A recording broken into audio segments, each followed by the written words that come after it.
All right. Hello, everyone. Welcome. Before we begin, I want to remind the committee members and members of the public to follow our code of conduct at meetings. This includes only commenting on the specific agenda item and addressing the entire body. Public speakers will not engage in a conversation with the chair, council members, or staff. All members of the committee, staff, and the public are expected to refrain from abusive language. Failure to comply with the code of conduct, which will disturb, disrupt, or impede the orderly conduct of this meeting, will result in removal from the meeting. Please note that members of the public can comment on agendized items, but given that this is a special meeting, there will be no open forum.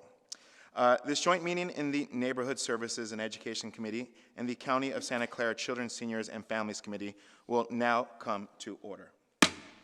Can the clerk please call the roll? Campos? Present. Candelas? Here. Cohen? Here. Vice Chair Duan? Here. And Chair Ortiz? Present. You have a quorum for the city. Thank you so much. Now I'm going to pass it to my colleague, Sylvia Arenas from the county. Wonderful. Good morning, everyone. I'm Sylvia Arenas, Chair of CSFC on the county side, and so I'm going to ask our clerk to please call roll so that we can meet quorum. Vice Chairperson Young? Here. And Chairperson Arenas. And I'm here too. Thank you. You have a We quorum. meet it. Great, thank you so much.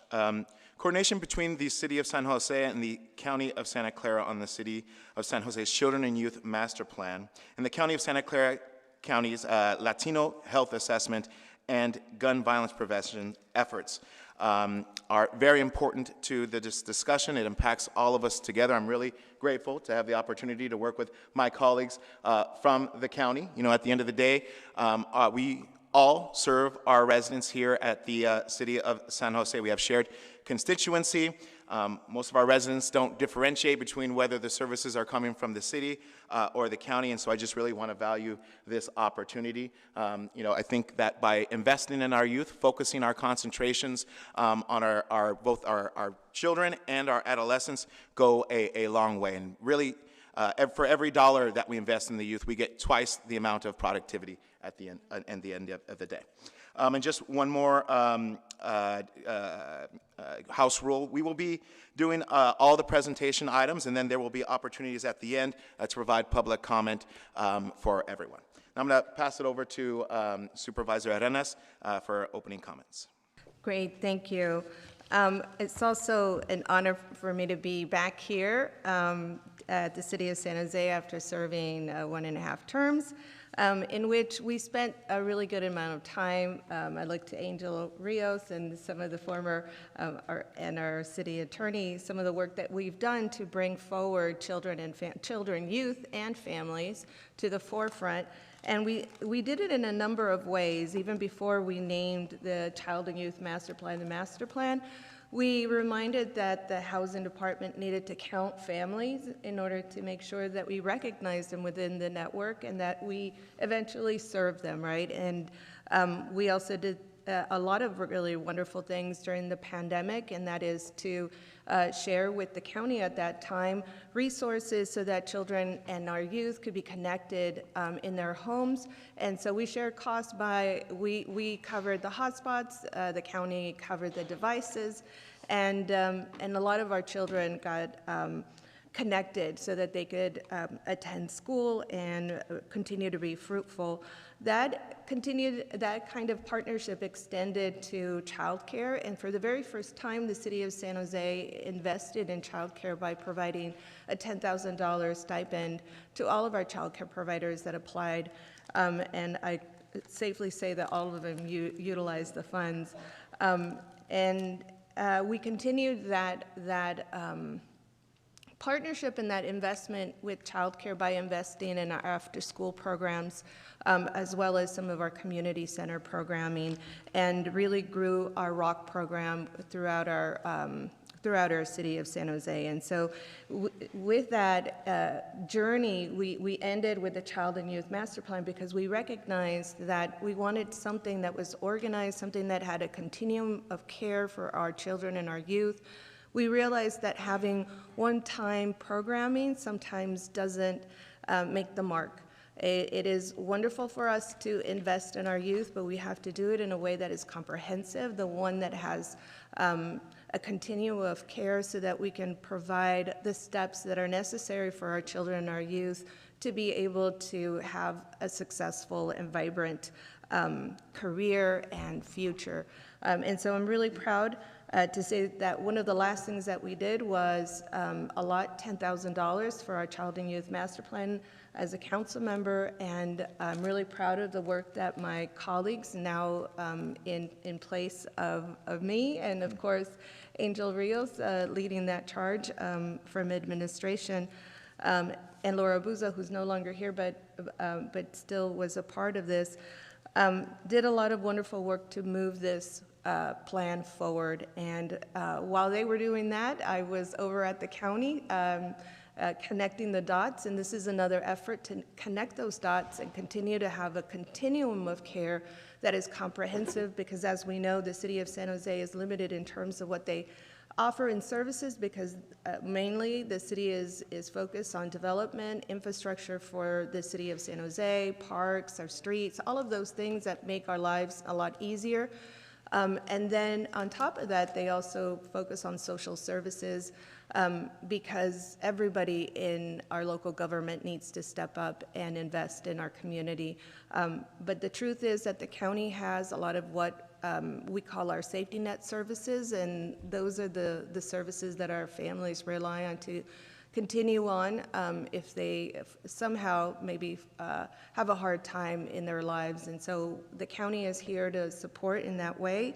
And this is a tradition that former Supervisor Cindy Chavez and myself started, and we did it with gender-based violence. We did this with our youth, surrounding our youth, and during the pandemic, and now I'm really glad that we continue with Supervisor Young. And so with that, I will just ask everybody to take a look at our systems as one, and in that spirit, I'll hand this over to our chair, Councilmember Ortiz.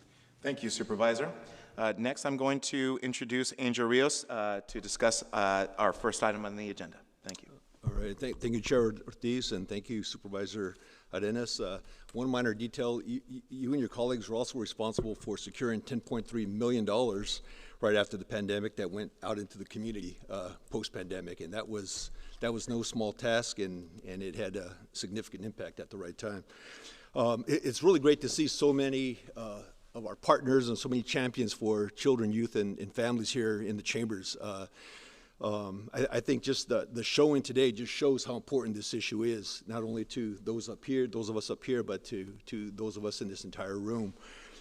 As we kick off our presentation on the Children Youth Master Plan, kind of wanted to frame a couple of things.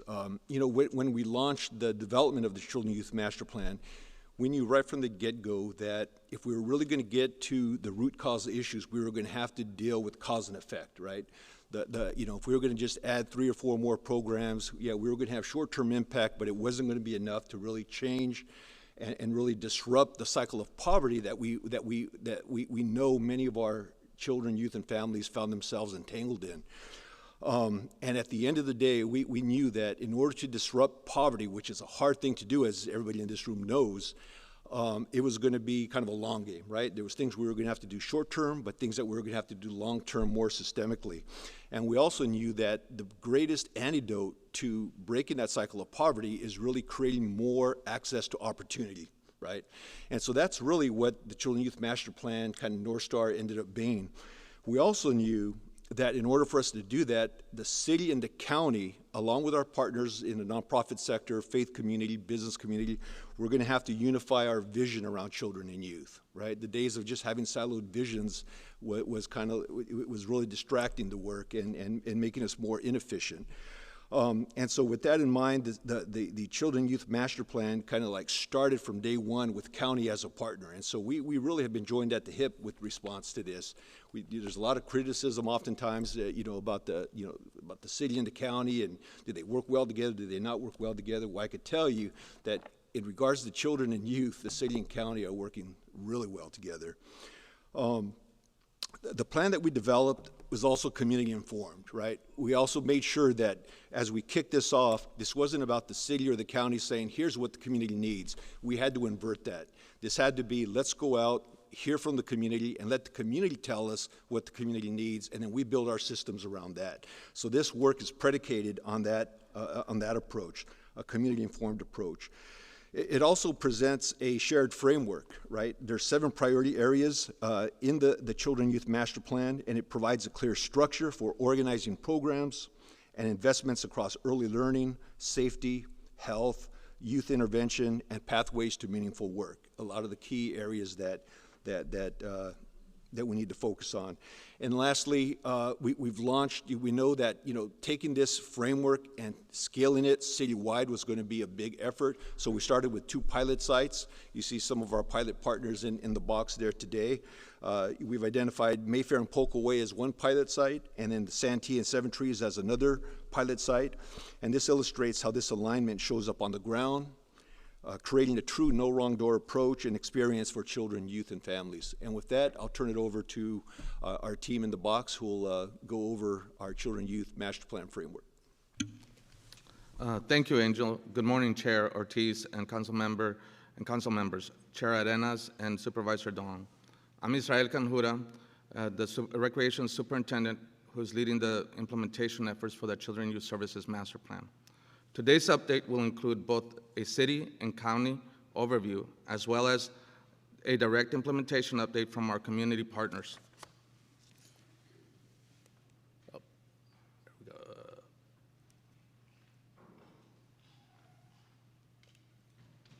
Help, there you go. So I would like to begin by centering our conversation on our shared vision.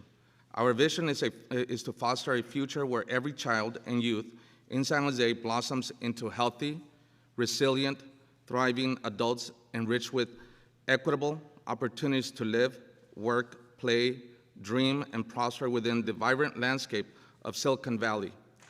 This is an ambitious and inspiring goal, as it should be, and one that truly reflects the kind of future we are collectively working to build for our children and youth and families. With that, the following outlines the 7 areas: early learning and childcare, health and mental wellness, housing, access and security, learning and empowerment, meaningful, sustaining jobs, safe, clean, centered communities, citizen transformation, which is one of the things that Angel just spoke about. These areas anchor our vision and serve as the framework for guiding how we align programs, funding, and partnerships.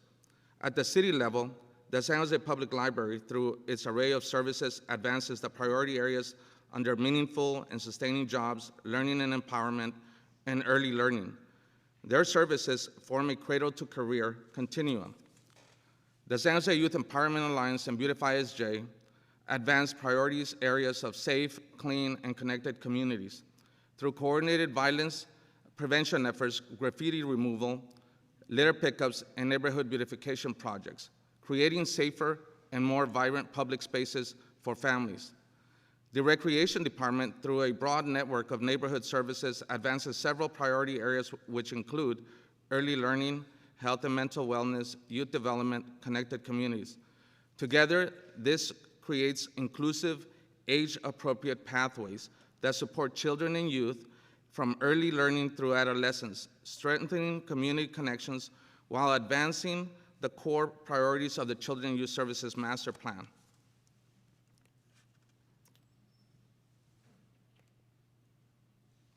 And this is where the fun begins, right? Where our demonstration sites are where our shared priorities move from planning into practice, becoming an integrated neighborhood system of care. These sites are led by trusted anchor partners with deep roots in their communities, proving system-level capacity. For Mayfair and Polk Way, implementation is led through the Si Se Puede Collective, who bring decades of experience in youth leadership development, family stabilization, early learning, and system navigation. For Santee and Seven Trees, implementation is led by Catholic Charities through the Franklin McKinley Children's Initiative, providing comprehensive wraparound services, including housing stability, economic mobility, behavioral health, and school-based family supports. These partners were intentionally selected for their neighborhood trust, cross-sector relationships, and the ability to deliver culturally responsive integrated care at scale.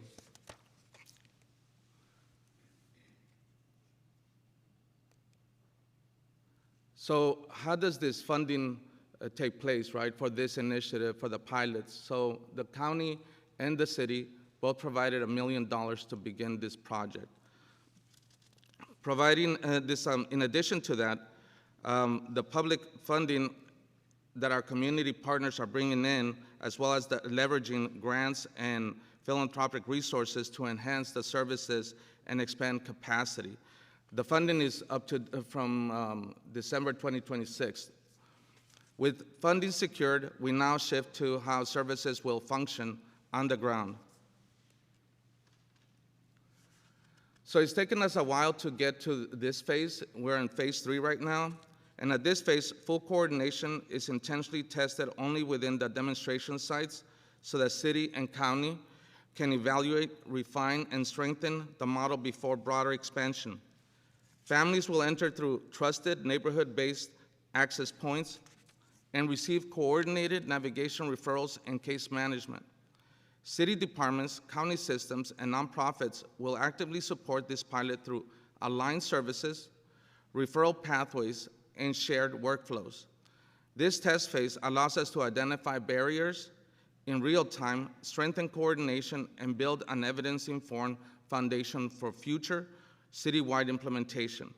This model is supported by a formal city-county system alignment. So this work has to be aligned with everyone here. I'm glad to see so many folks here because they're the ones that are really having to change the system that we currently are trying to shift. So slide 7 outlines the core priority areas where the county and city are intentionally aligning to create more connected family-centered systems. The shared priorities center around integrated care through no-around-door service delivery model, family-centered and strength-based care, integrated data and shared outcomes, and shared neighborhood priorities. So why does this matter? By aligning these common priorities, the city and county move together with clarity, consistency, and accountability. This shared framework reduces duplication, strengthens coordination across systems, and ensures that families experience seamless, high-quality services regardless of where they entered. Most importantly, it allows us to measure impact collectively and continuously improve outcomes for children, youth, and families. Thank you for your time, and this concludes my part of the presentation, and now I'll turn it over to the Si Se Puede Collective. Good afternoon, and thank you to the members of the City Council and the County Board of Supervisors for the opportunity to share our collective progress of the implementation of the Children and Youth Services Master Plan. My name is Veronica Goey. I'm the Executive Director at Guerrero Family Services. Sitting right next to me is my colleague, Saul Ramos, Co-Executive Director of Somos Mayfair. We both represent the Si Se Puede Collective, a collaboration of 5 community-based organizations, all rooted in the Mayfair community. Together, we are honored to lead the Mayfair and Poco Way demonstration site, a pilot effort bringing the city's master plan to life in East San Jose.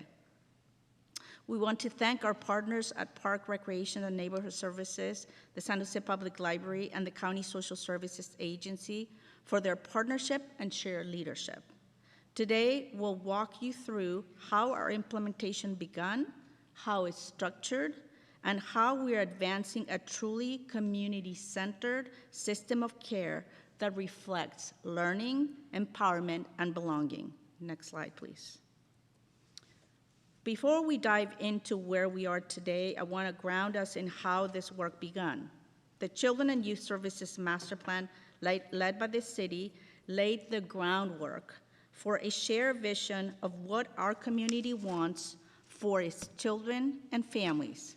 It created a framework, and our collective work builds from that foundation, transforming vision into practice.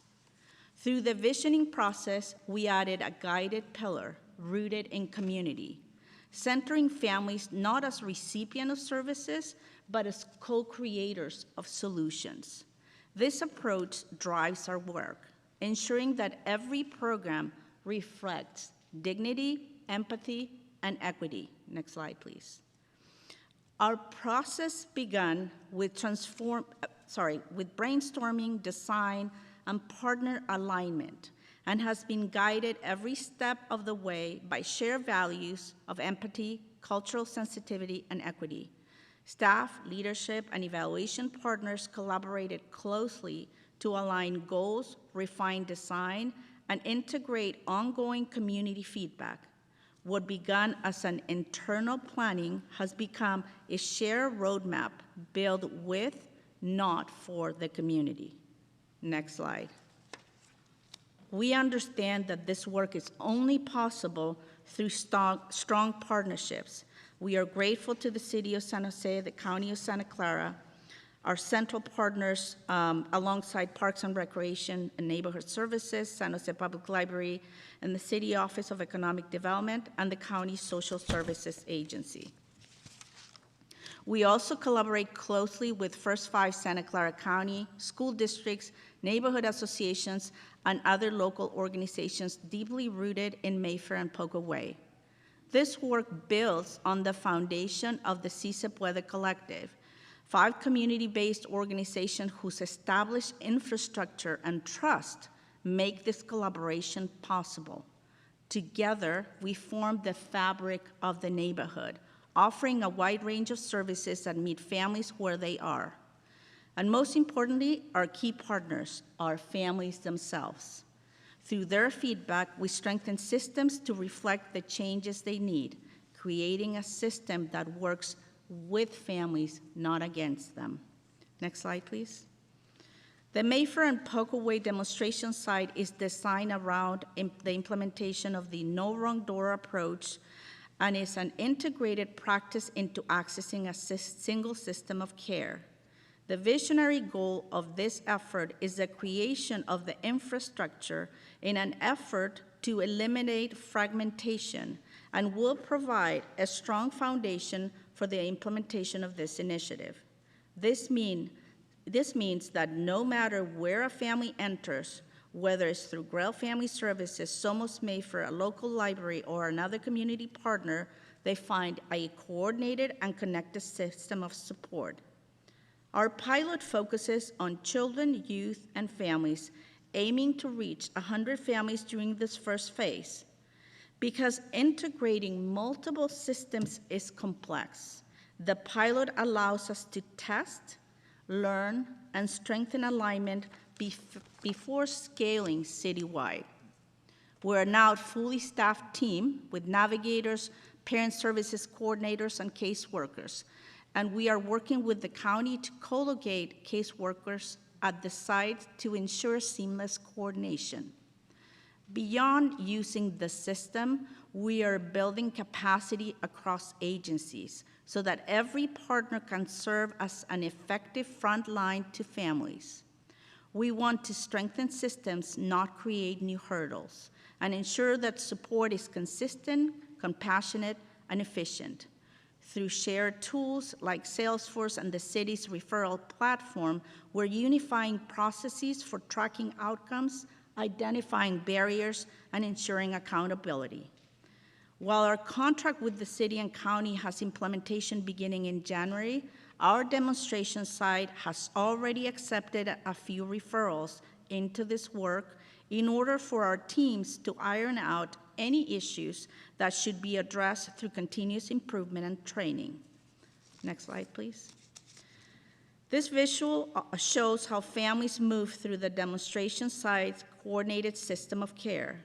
You'll see our 2 lead organizations, Grail Family Services and Somos Mayfair, alongside with key partners from the city, county, and community-based providers.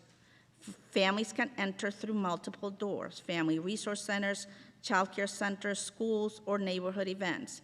But regardless of where they start, they enter one coordinated pathway.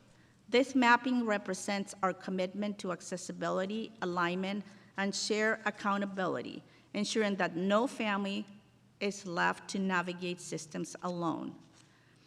Next, please. Important to us was to define roles for the lead agencies. And Grail Family Services focuses on families with children ages 0 to 8, anchoring the system of care and also leading the evaluations for this initiative. We are especially focused on early learning, recognizing that a strong foundation in these early years sets the trajectory for lifelong success. Somos Mayfair leads work with youth and families centering empowerment, leadership, and engagement. This work builds on the established Si Se Puede collective, whose 5 partner agencies form the backbone of service delivery in Mayfair. As the demonstration expands, the 3 additional Si Se Puede collective agencies will take on more active roles, strengthening the community's capacity and reach. This infrastructure is why the city and county chose the Si Se Puede collective, because a trusted, established network already existed to build upon. In short, every role contributes to a balanced, effective, and community-centered system. Now I'm going to turn it to my colleague Saul Ramos for the next slide. Muy buenos días, council members, supervisors, staff, county, and city. Again, Saul Ramos. And first of all, I would like to thank Grail Family Services for leading us up to this point in their leadership and the development of this plan. But I also want to thank my colleagues who are here. Thank you for being here. And the reason I want to name them is because they also enter our organization as young adults, not in their best moment of their lives. They were participants, promotoras, and now they manage and direct core elements of the organization, including the Children and Youth Master Plan. So as we think about the work ahead and the intentionality that you just saw behind it, I think that eventually what we want to do is codify a model that's been well and alive in Mayfair and Pokoway for so many generations. And what I want to see is what I see over there. So our work, when we think about Vecinos Activos, it also began as an organic project. The sons and daughters of our promotoras, their children were tired of the childcare space. They refused to go in, so they demanded their own space. And what we responded was leadership development, civic activities, arts, different programs, and we walked with them the way that their parents had walked with us. So it is going to be through Vecinos and our Jóvenes Activos that we are going to be conducting this vessel for the Children and Youth Master Plan. It is going to be through the Jóvenes Activos that we are going to be enabled to capture the youth's attention and not only provide them the wraparound services that they need, but also think about the different and many leadership pipeline opportunities, including exploring economic pathways.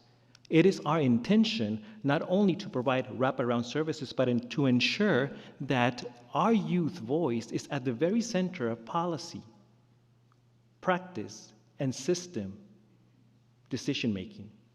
So they are really being impacted and are impacting everything that touches their daily lives. At the very end, our organization and personally, what we would like to see is more presence in these spaces speaking about our youth lived experience and how we are in service of their own purpose and we can bear witnesses to their power. Thank you. Next slide. Thank you, Saul. Another area of strength of our demonstration site is that we will operate out of a city-owned facility. As the mayor announced during our launch press conference, the Capitol Park Neighborhood Center will serve as the physical home for our demonstration site. This site will host staff working on the Children Youth Master Plan, after-school enrichment programs, and pending contract negotiation, county social services agency caseworkers, creating a shared environment where families can access services, case management, and early learning programs all at one place. Contract negotiations are underway, and we expect to move in early March. This co-location model brings our no wrong door philosophy to life. where families no longer have to navigate multiple agencies. Instead, agencies come together to serve them. Next.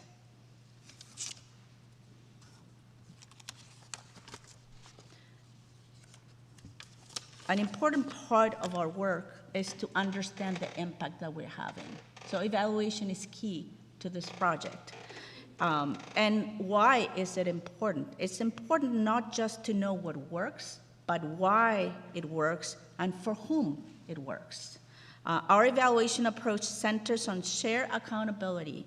Together, we're asking one question: are families experience a more coordinated, dignified, and trustworthy system of care? We've developed logic models defining success for children, youth, and families, drawing from both agency plans, the master plan framework, community priorities, and the Latino Health Assessment.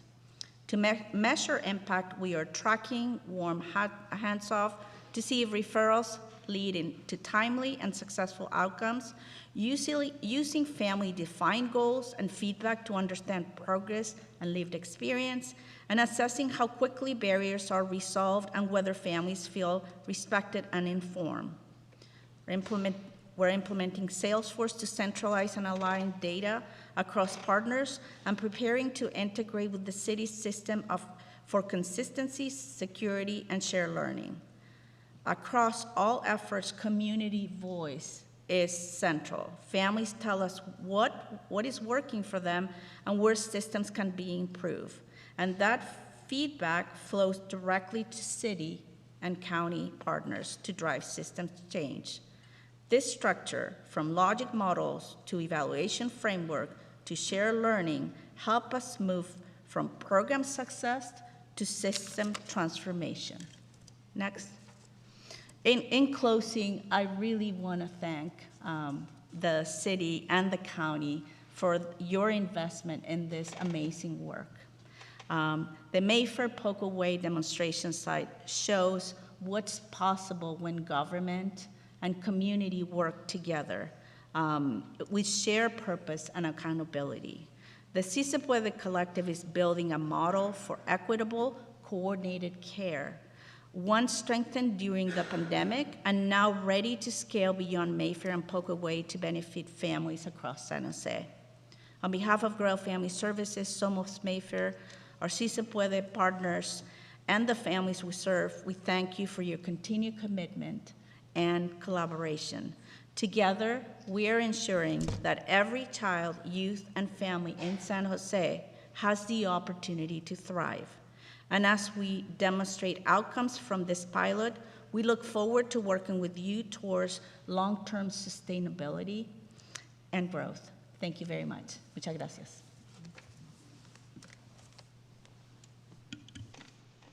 Good morning, City Council members, supervisors, and colleagues. My name is Carmina Valdivia. I am the Senior Director of Children, Youth, and Family Development at Catholic Charities of Santa Clara County. I'm here on behalf of the Franklin McKinley Children's Initiative, which is a partnership between Catholic Charities and the Franklin McKinley School District. Next slide, please. I wanted to center us today to go over the mission of the agency, which is to serve and advocate for individuals and families in need, especially those living in poverty. Rooted in gospel values, we work to create a more just and compassionate community in which people of all culture and beliefs can participate and prosper. We envision a valley where every child has the opportunity to learn from cradle to career. And as you can hear from the presentations today, that mirrors a lot of what the City Youth Master Plan is aiming to do. And that families live in a neighborhood free from fear, where they can afford to live in a safe and decent housing and eat nutritious food, where enterprising workers can earn enough to make ends meet, and safe for future, where immigrants are welcome, and where those who are in prison physically and mentally ill, elderly, and vulnerable can find healing and hope. We commit to act with a spirit of compassion, service, and justice, guided by the principles of respect, integrity, teamwork, and excellence. Next slide, please. We do this through our 6 pillars. This is the approach that we use. We use trauma-informed care. We center the community in everything that we do. It is neighborhood-focused. We have an element of service guidance, which are team members that walk with families through a pathway of self-sufficiency. We do this through integrated services with seamless welcome, all towards the goal for community change. Next slide, please. Here are the 3 key priority areas for the Franklin McKinley Children's Initiative. These were created with the community, and now this initiative has just celebrated its 16th year. And the reason why the initiative even started was because there was a violent act that occurred in the community for a child walking home from school, and the community rallied around that. And 16 years later, that initiative is still thriving. The 3 priority areas are community schools, safe and strong neighborhoods, and economic development. And from what you've heard again, a lot of these mirror the priority areas of the city. For community schools, we build partnerships and maintain relationships with organizations to allow schools to act as community hub, to provide high quality, relevant academic or community resources to support students from cradle to career. Our safe and strong neighborhoods is where we empower community members and families to know and trust each other.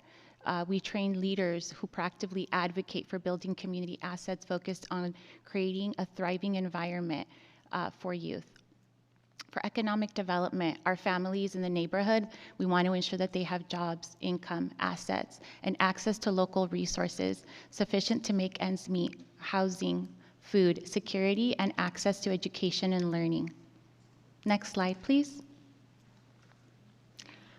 I won't go over all of the details of this. I'll just go over the high level. From May to September was our planning and ramp up. And we're currently in the initial implementation stage where we've done a review of tools, our assessment frameworks. We've been training staff and building capacity and ensuring that we have family outreach and recruitment and identify any at-risk families. We've been monitoring all of this, our data collection and mapping and defining internal tiered services. From January to March, we will be in the data collection and evaluation where we will be focusing our youth and community through the different services that we offer. We'll also be doing collection of qualitative and quantitative data to ensure that we are meeting the community needs and using our internal awards system as well as the Hassler system. In the spring, we will be doing our service impact sharing. We'll be showing the data and report development at our Franklin McKinley Children's Initiative meetings and sharing their data with city and county partners as well. Next slide, please. From July to September, that will be our sustainability and continuous improvement stage where we will be doing onboarding of staff and community health workers, exploration of potential funding opportunities, and again, reviewing our data and sharing it with key stakeholders. From October to December will be our sustainability and scaling up, where we will be focusing on ongoing advocacy with local and regional stakeholders, refining our process, and deepening our community engagement. Next slide, please. Here are some of the data and evaluation tools that we will be using. Again, I won't be going over all of them, but just very quickly, intake and screening. We have an internal universal intake form, as well as using different questionnaires, such as the ages and stages questionnaires. The different types of assessments that we will be using are risk and candidate assessments, as well as the 5 protective factors, and other comprehensive family prevention plans. And the tools and evaluation framework that we will be using are internal and external resource lists, and again, scaling our internal data systems. And we really want to ensure that we're understanding and co-designing the data system. So we're going to be aligning our data elements with the master plan goals and ensure user-friendly, accessible design, again, through internal Catholic Charities agency data platforms, as well as making sure that we're able to track in real time and capture all of that reporting. Next slide, please. Really excited to share a lot of the highlights from this year. This was from the trunk or treat that took place at the Seven Trees Community Center, where we had 1,000 community members attend, 350 adults, 500 youth, ages 12 and younger, and then 150 teens and young adults. Next slide, please. During the summer, we also offer pop-up parks and summer programming to really ensure that our youth stay engaged and our community stay connected. So from July through August at the FMCI Community Center, we had 333 unduplicated adults and 453 unduplicated youth attend. Our youth drop-in numbers were 44 unduplicated youth and 133 unduplicated adults for our summer meals and 162 unduplicated youth. Next slide, please. The partnership with Franklin McKinley School District, these are our community schools, George Shirakawa Elementary, Captain Jason Dahl Elementary, Meadows Elementary, Bridges, Hellier, and Kennedy Elementary.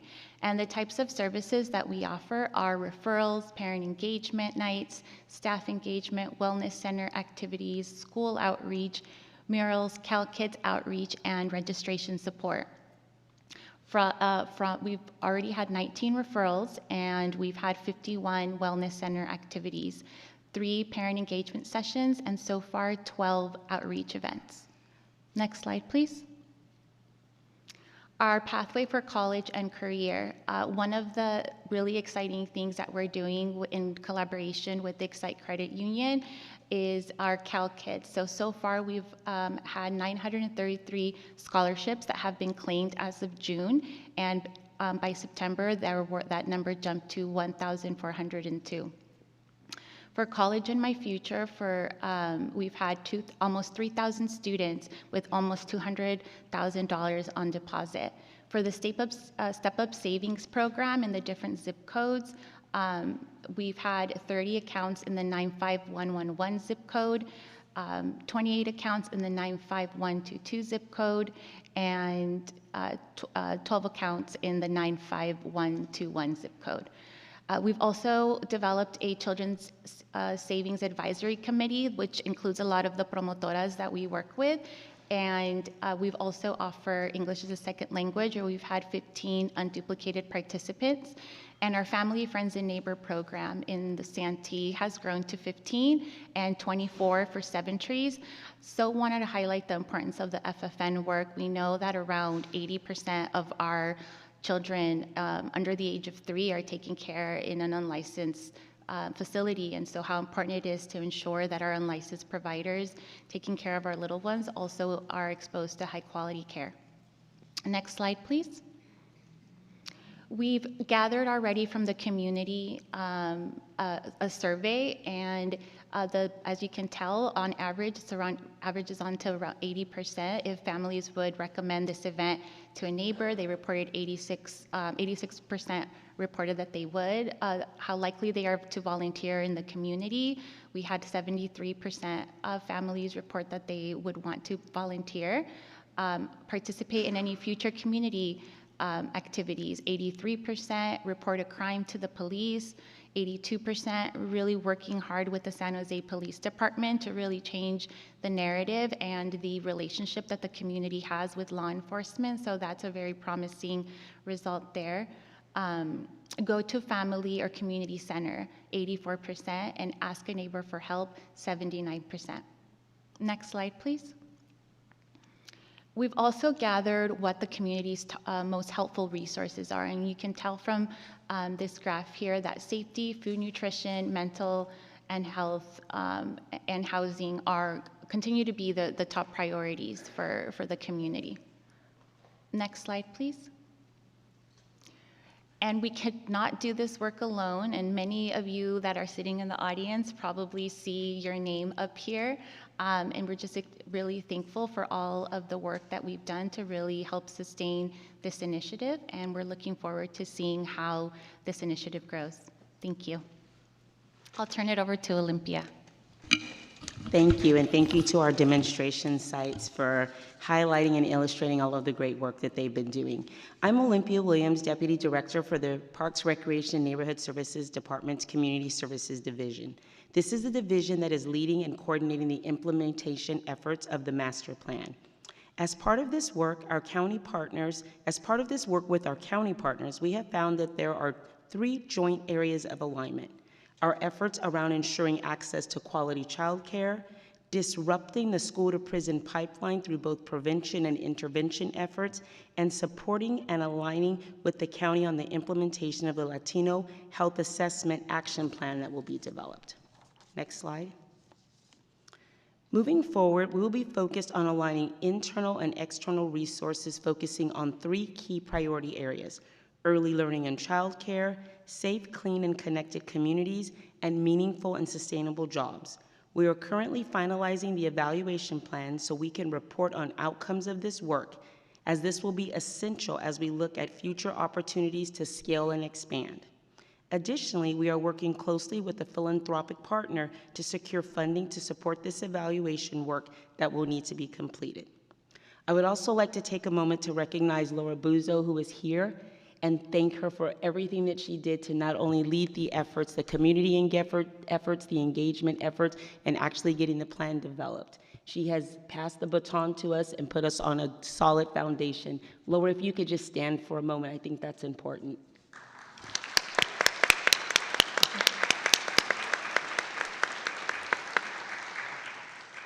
Both the city and county will continue to support our partners as the sites go live in January 2026. With that, I would like to pass it to Sarah Duffy, Director of our Social Services Agency at the County of Santa Clara.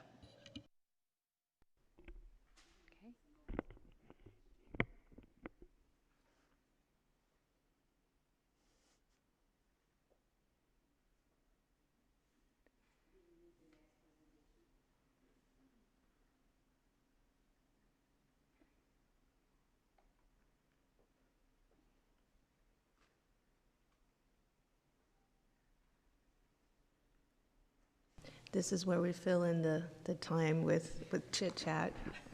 Hopefully everyone's having a wonderful Wednesday. I'm glad I got the day right, at least, right? All right. Yeah, I mean, I can get us started just maybe with some opening remarks. Okay. Well, thank you, Olympia, and while we wait for Israel to pull up the slides, I just want to reflect really briefly on the fact that the presentations we've heard so far really highlight many years of very conscientious collaboration between a lot of different city and county departments, representatives, community-based organizations, youth, and family members that have spent many, many hours in meetings talking about what they need and how do we co-design programming and services to meet those needs. So Laura Buzo, I'm so glad she was recognized. I also really want to recognize from the county Patty Ramirez and Wendy Kinnear-Rausch as the 2 leads from the Department of Children and Family Services that really promoted this work across SSA, across the county, and we're very much leaders in this space. So they're here and they can speak and answer any questions in discussion. I'm representing the Social Services Agency today, but also the county as a whole. So I'm kicking off kind of the county piece of this presentation. You'll hear from Public Health and others. But I'm going to focus in today on the Family First Community Pathway work. And this is really the work that led to the funding on the slide you saw earlier around the No Wrong Door model, and is the work that, while we're focusing on 2 demonstration sites and pilots today, it actually is incredibly important kind of system-wide work that we see throughout the city of San Jose, where we are able to coordinate the many, many county and city services to prioritize the needs of community. Right now, this is especially important as we face some challenging budget times in the county and some real changes to our community in terms of some of the new legislation and laws and how that's impacting our community. So the need to coordinate really effectively listen to community is more important, I think, than ever. And so I'm really grateful to all of the partnership with the city and county. So I'm going to go over what is a somewhat complex no wrong door service delivery model in terms of the funding from social services and the community pathway. But I think you'll see a lot of alignment between the city of San Jose's master plan and how we've designed the implementation of this. So the No Wrong Door service delivery model is a unique initiative that was designed to provide services to children and families in a way that ensures access to seamless integration of supports from multiple systems with the intention that children and family are not turned away or redirected and receive the appropriate services that they need. And this means families can access all the supports they need, ideally from a single interaction. For example, connections to health services, housing assistance, education supports. All of the relevant services are streamlined, which minimizes burden on individuals to obtain services from different systems.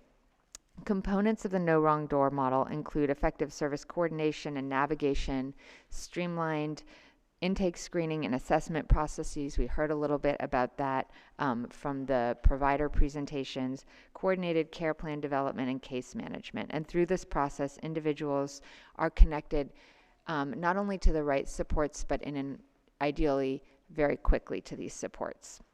So you heard throughout the presentation so far from the CSF Puebla Collective and Catholic Charities examples of how we provide this coordinated service, and I'll go through a few more slides to unpack that. So next slide, please.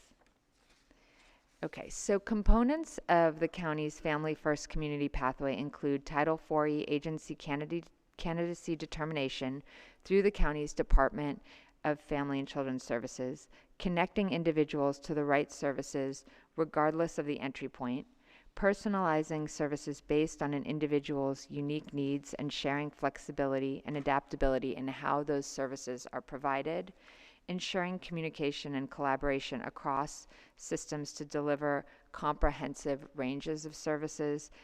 Again, health, housing, employment, education, these are what we hear from community as being top priorities, and this is what we aim to help navigate. Facilitating smooth transition of handoffs when additional services are required, as they often are, ensuring continuity of care through coordinated efforts so individuals receive uninterrupted support even when multiple agencies and organizations are involved, and tracking the individual's progress and making necessary adjustments to their prevention plan. Next slide, please. In order to leverage the Family First Prevention Services funding, the county went through a very rigorous process. I see a lot of faces of people that were involved in many of the meetings to land on 4 priority populations that we aim to prioritize in the children and youth system of care. The basis of participation is children at imminent risk of harm or neglect, and the 4 populations are families or youth struggling with substance abuse, pregnant or parenting foster youth, homeless youth and families struggling with domestic violence. Next slide, please. And on this slide, you can see a visual, and it looks a little bit similar to the one that Veronica presented, which is how the community pathway is intended to flow. So in the first circle, you'll see identification of a family in need of supports and services who will participate in the self-referral or a referral from a community location. The second step is an intake process where a service provider completes an assessment and makes recommendations for candidacy determination. And when the family shares that they are a member of an indigenous tribe, the provider will adhere to additional requirements. The candidacy determination is made by the Title IV agency, and following determination, a prevention plan is completed by the provider. Families in a tribe, if involved, are engaged in developing the family prevention plan and choosing services that are most useful to them. The service provider then becomes the case manager for the family, and if a tribe is involved, the service provider works closely with the tribe on service delivery coordination. The service provider will then ensure that services are delivered with model fidelity and in collaboration with the tribe if involved. In the last circle, number 7, you'll see the safety monitoring and planning, which is a critical part of the service provider's case management responsibilities. Mandated reporter protocols are implemented when interventions are not sufficient to mitigate potential safety threats. The county is very grateful for the partnership with the city and the 2 pilot collaboratives in not only facilitating the service model, but also providing a pilot opportunity that allows all of us to understand the needs of the 2 communities, the successes and opportunities that we can apply not only within refining those 2 pilot programs, but also that we can real-time as a system, the city and county and our partners can work together to make improvements and recognize opportunities citywide in different neighborhoods. So I will end there, and thank you very much for the opportunity to present. This concludes our update for the Children and Youth Services Master Plan report. So we'll now transition to our Latino Health Assessment and Cost of Gun Violence Study presentation.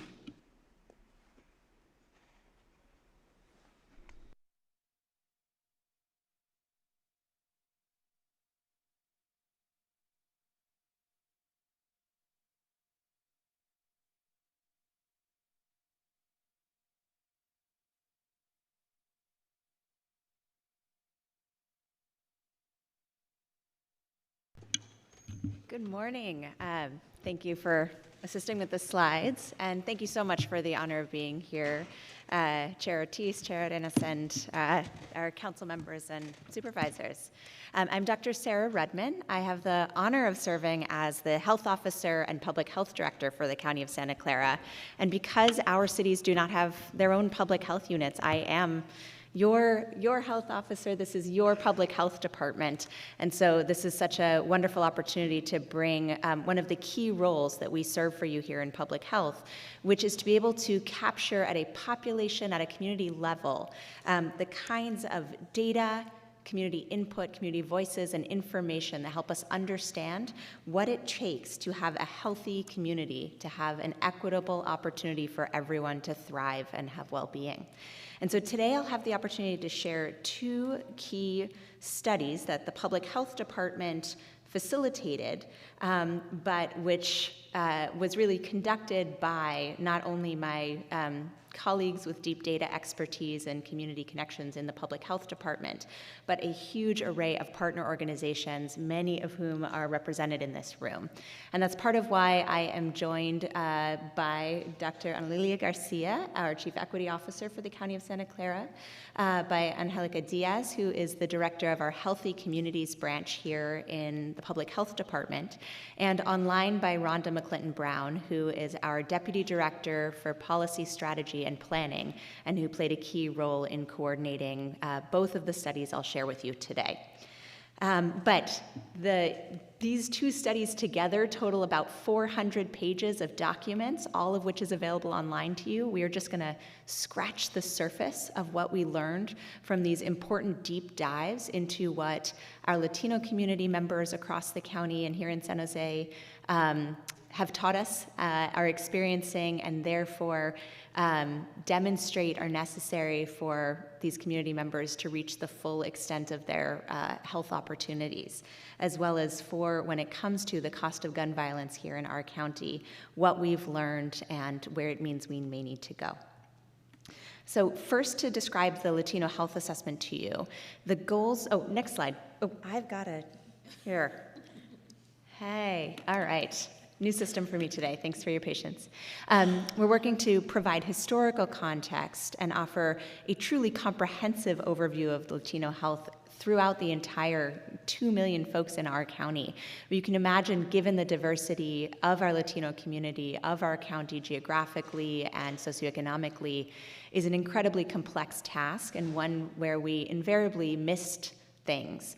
And so we've already, in addition to those 300 pages, begun to add issue addendums, and in crafting the work most importantly, that will come out of these findings, learned new lessons, heard from new voices, and have new understanding of how we can best create a San Jose and a Santa Clara County that serves our Latino communities.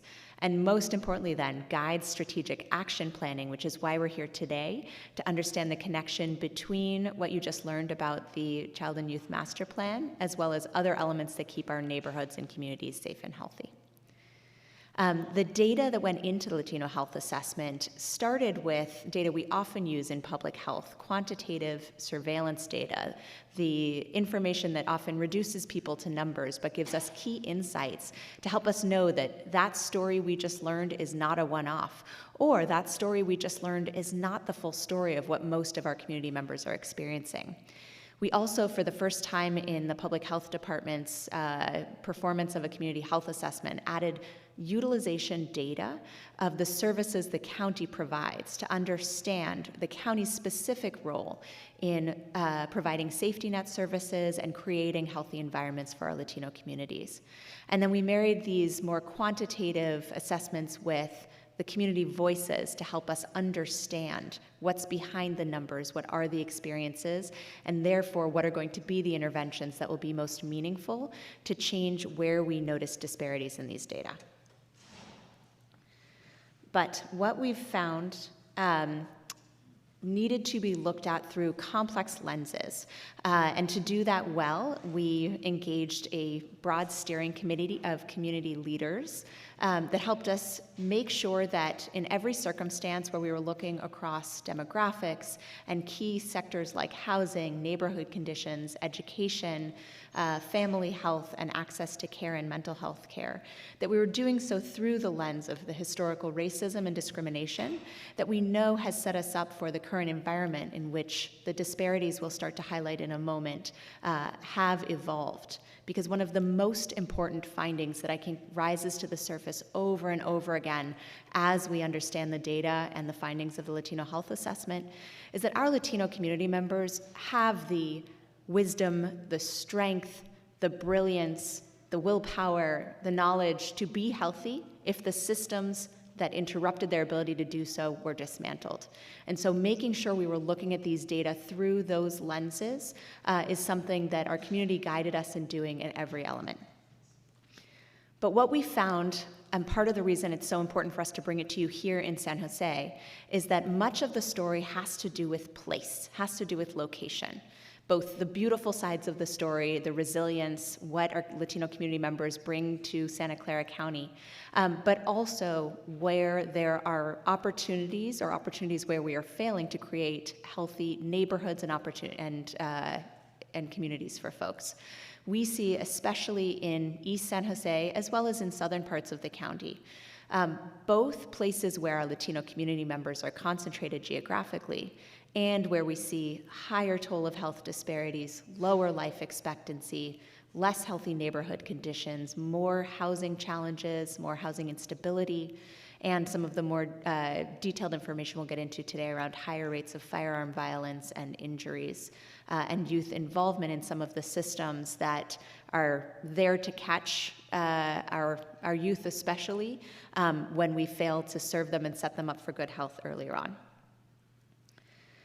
Again, just a very few data items I'll share today to scratch the surface of what we've learned about our Latino community members, especially in San Jose, and especially our youth, because we learned generally our Latino community members are a younger community than other races and ethnicities here in Santa Clara County, such that across the county as a whole, Latinos make up 34% of children and youth under age 25. And when you look in East San Jose, that's especially true, that this is a young community, which both gives great opportunity for hope and wellness and the ability to thrive and contribute to the future, but also a necessity to make sure we are serving those youth. One important element that rose even actually after the Latino Health Assessment was published, and our disability community gave important critical feedback that the intersection between disability and Latino identity was far underplayed in the data, was the way in which children living with disability intersects with the outcomes our children experience.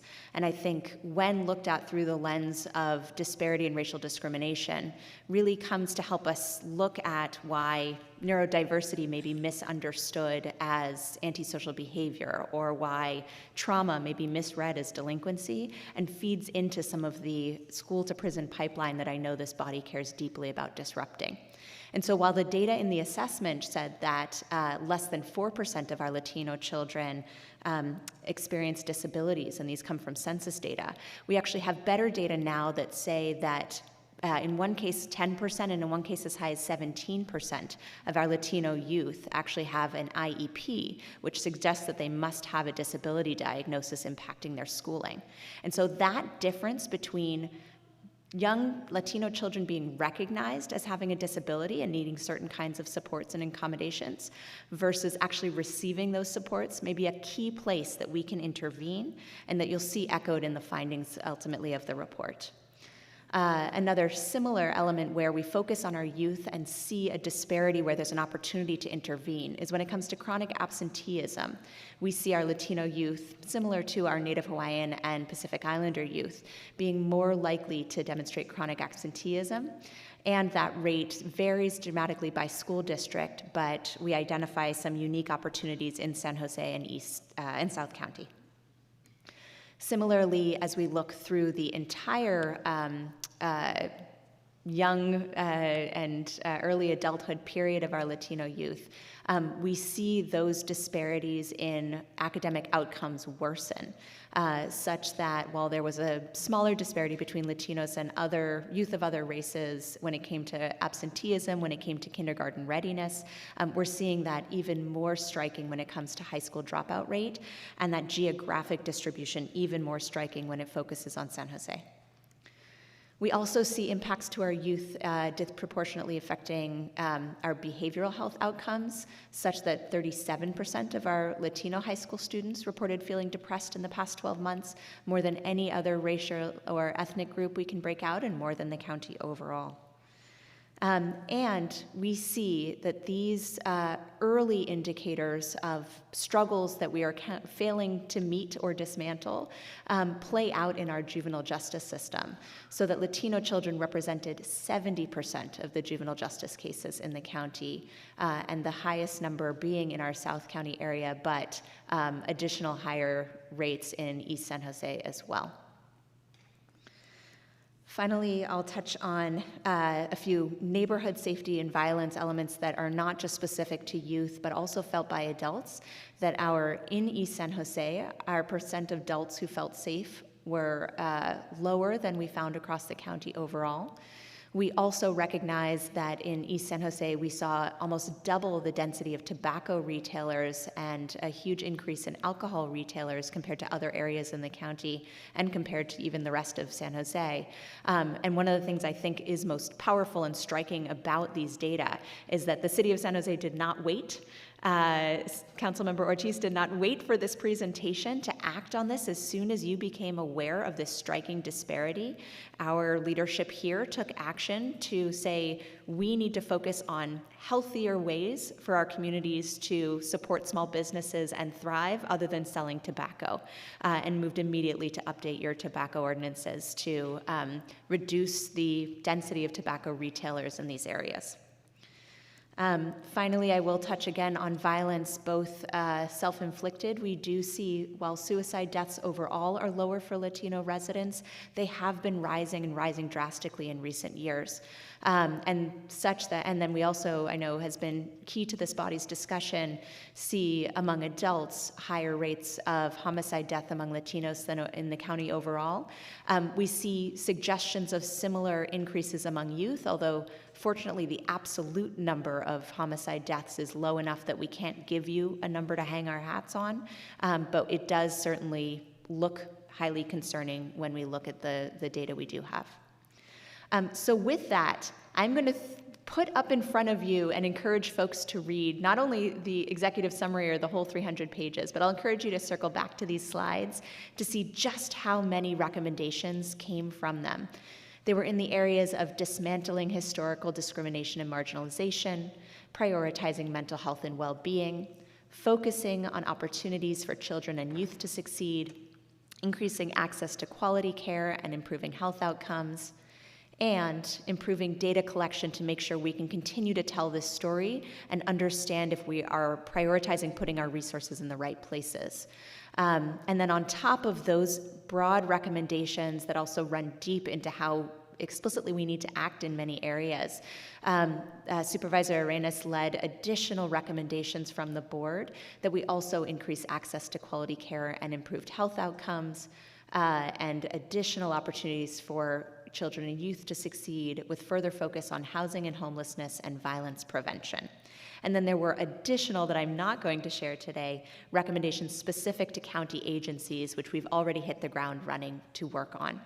So when you see how broad, how much work just this one document has led us to say we must do for the service for the well-being of our Latino community members. That's why it's going to take all of us, all of the partner agencies represented here today, both elected bodies represented here today, and so many more, to make meaningful movement on these recommendations.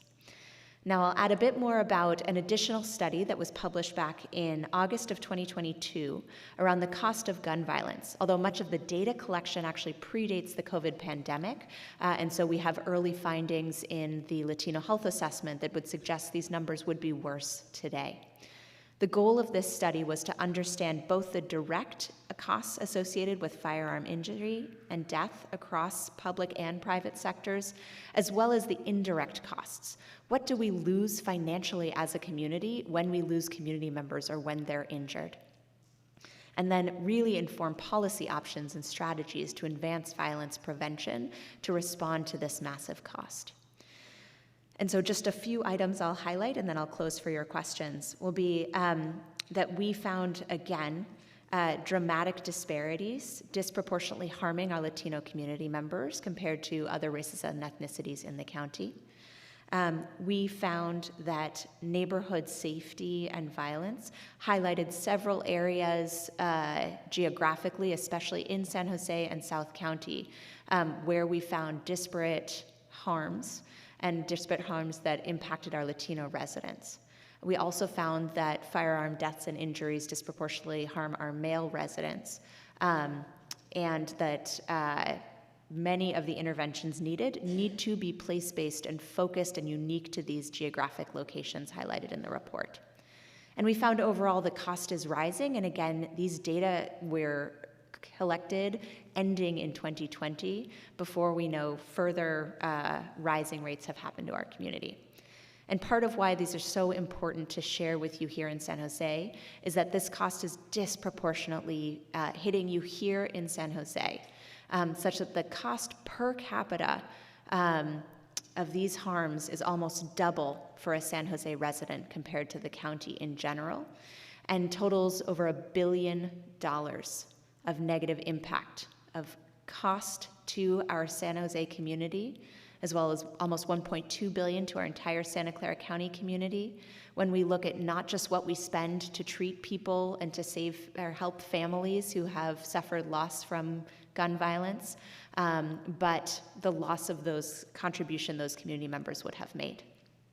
And so the findings and the recommendations that came out of this study, again, highlight these extensive costs, highlight again that they're increasing, that most of the costs come from assaults and homicides, and that there are even further intangible costs that this study couldn't capture.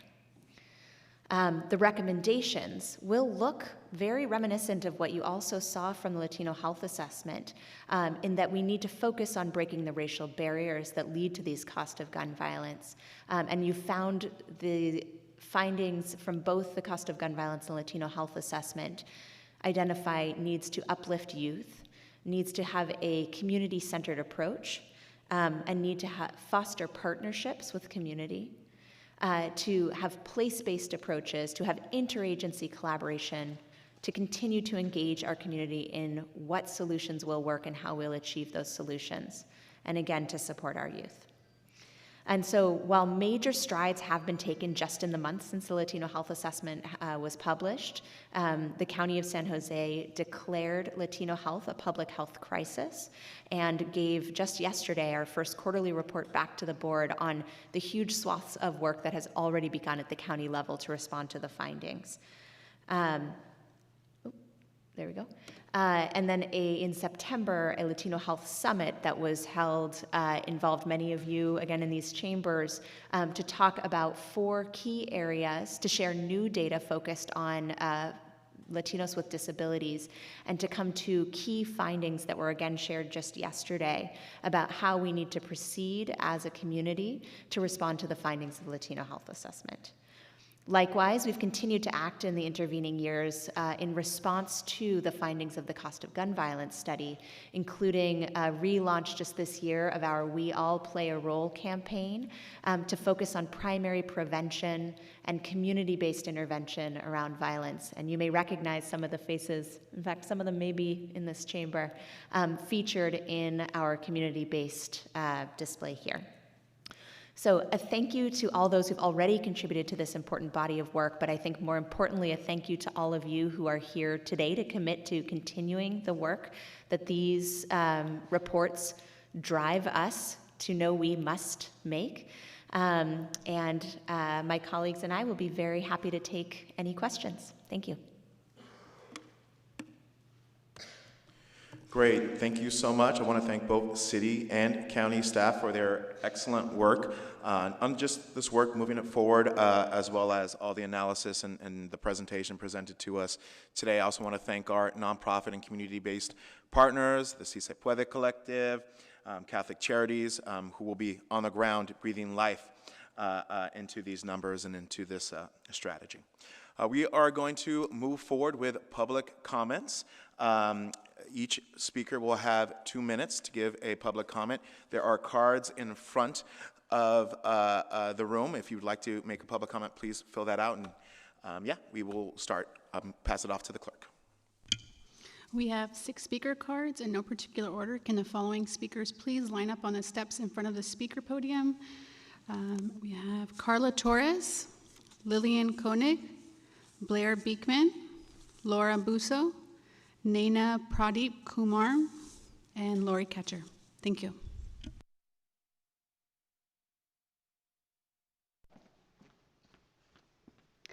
Good morning. My name is Carla Torres, and I'm representing the NAACP and La Raza Roundtable.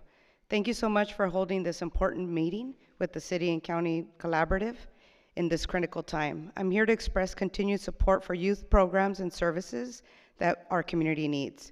We need these services for our school-age children and youth and our vulnerable families to disrupt the school-to-prison pipeline, as has been stated, that affects all people of color.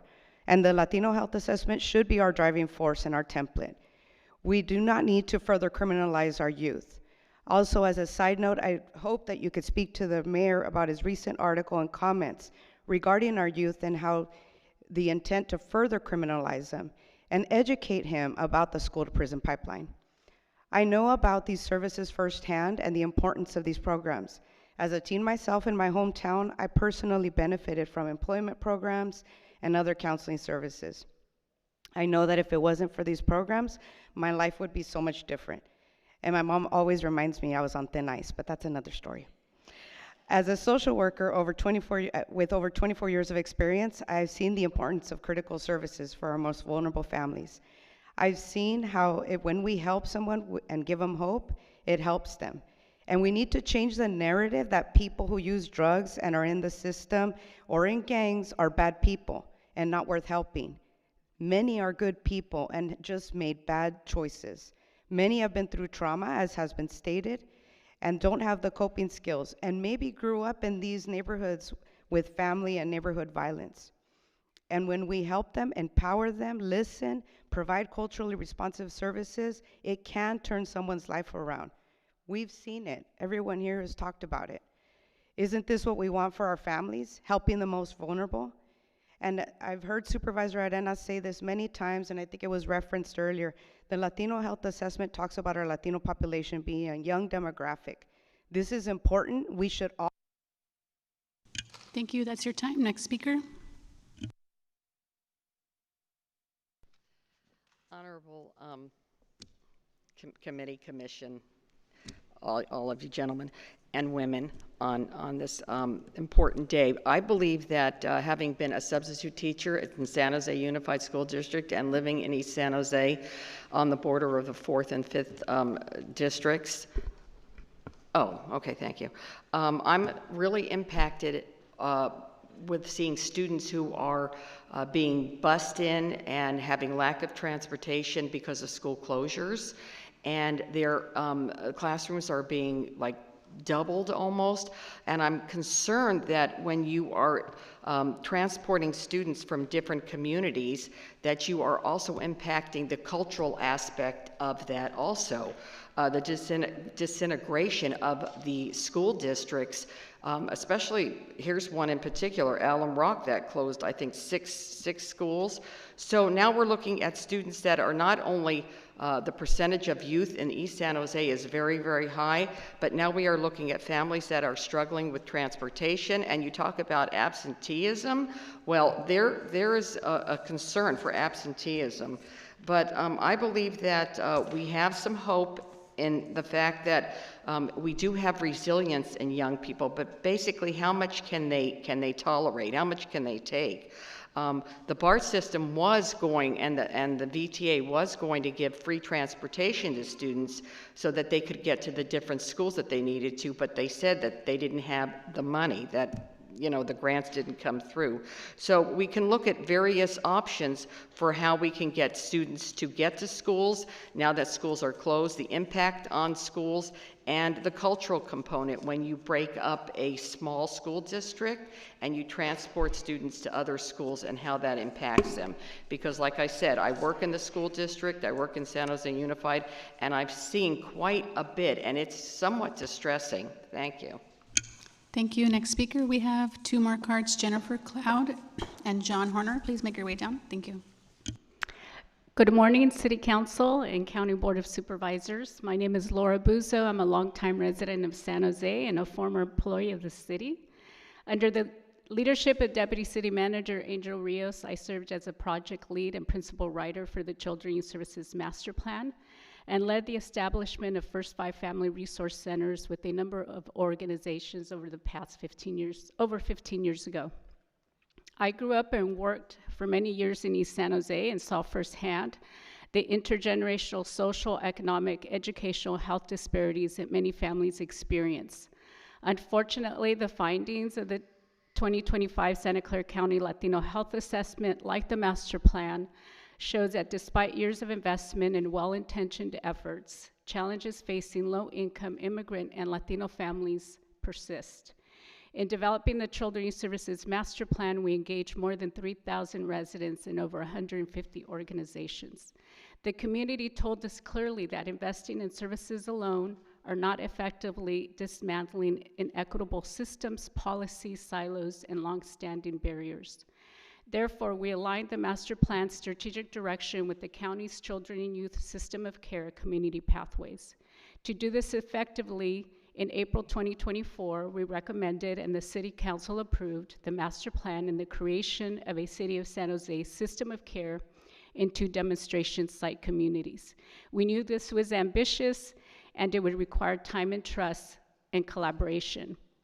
We are facing a federal administration whose rhetoric and policies are further marginalizing low-income families, immigrants, and communities of color. Children, youth, and our families are in crisis now and need us more than ever. We must continue to engage and center children and youth voice and together ensure that we're creating opportunities for continued allowing children to thrive in our community. For all these reasons. Thank you. That's your time. Next speaker. Good morning, council members and county supervisors. My name is Neha Pradeep Kumar, and I'm the vice chair of the San Jose Youth Commission, representing District 2 of San Jose. I wanted to thank all of you for the presentations we had today. The memorandums presented, the Latino Health Assessment, and the Families First Community Pathway don't just represent numbers, they describe the lived reality of many young people in San Jose. Higher rates of depression, chronic absenteeism, housing instability, and neighborhood violence show up across the city, and those patterns are especially visible in places like South County and East San Jose. Students feel these disparities in our stress levels, our sense of safety, and in how supported we feel in school and at home.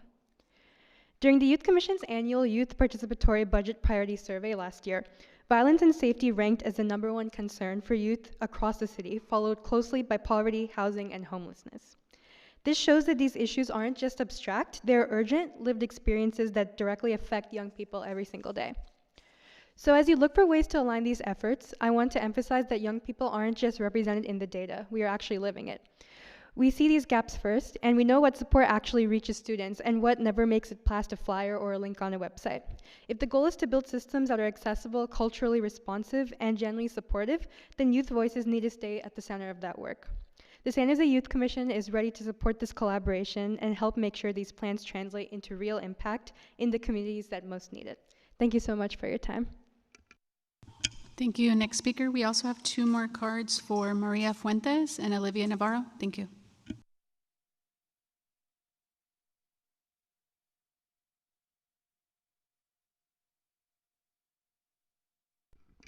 How about now? Awesome. Okay, hi. Thank you for restarting the clock. Blair Beekman. Thank you for this item.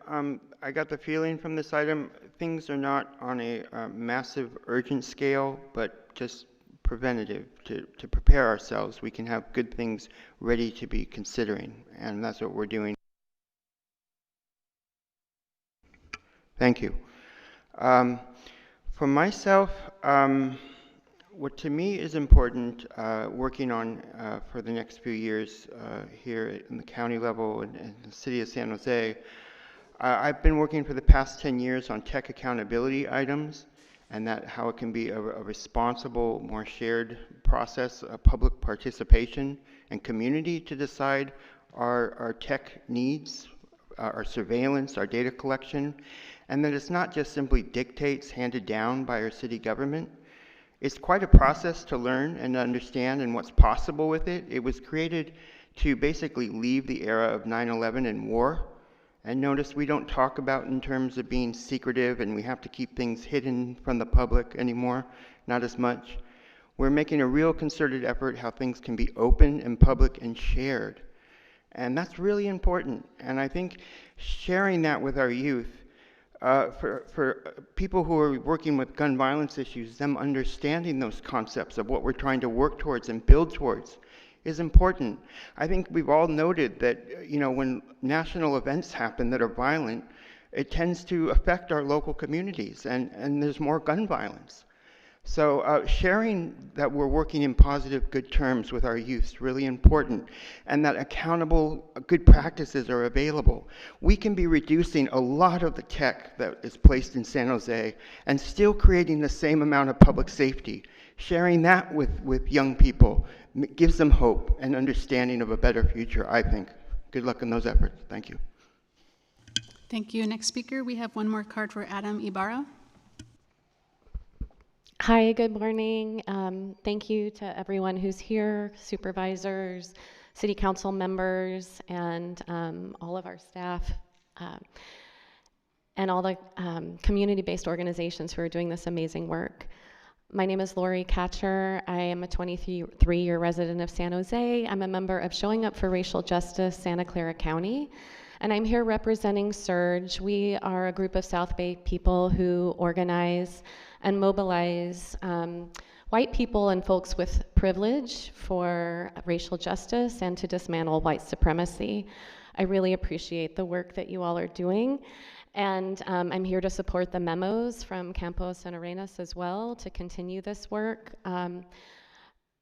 Regarding creating equitable opportunities for our children and families, Latino and other families of color, one of the things that we've noticed at SURGE in our solidarity work with some of our neighbors and families who are unsheltered and who are living in their vehicles, whether it be cars or RVs.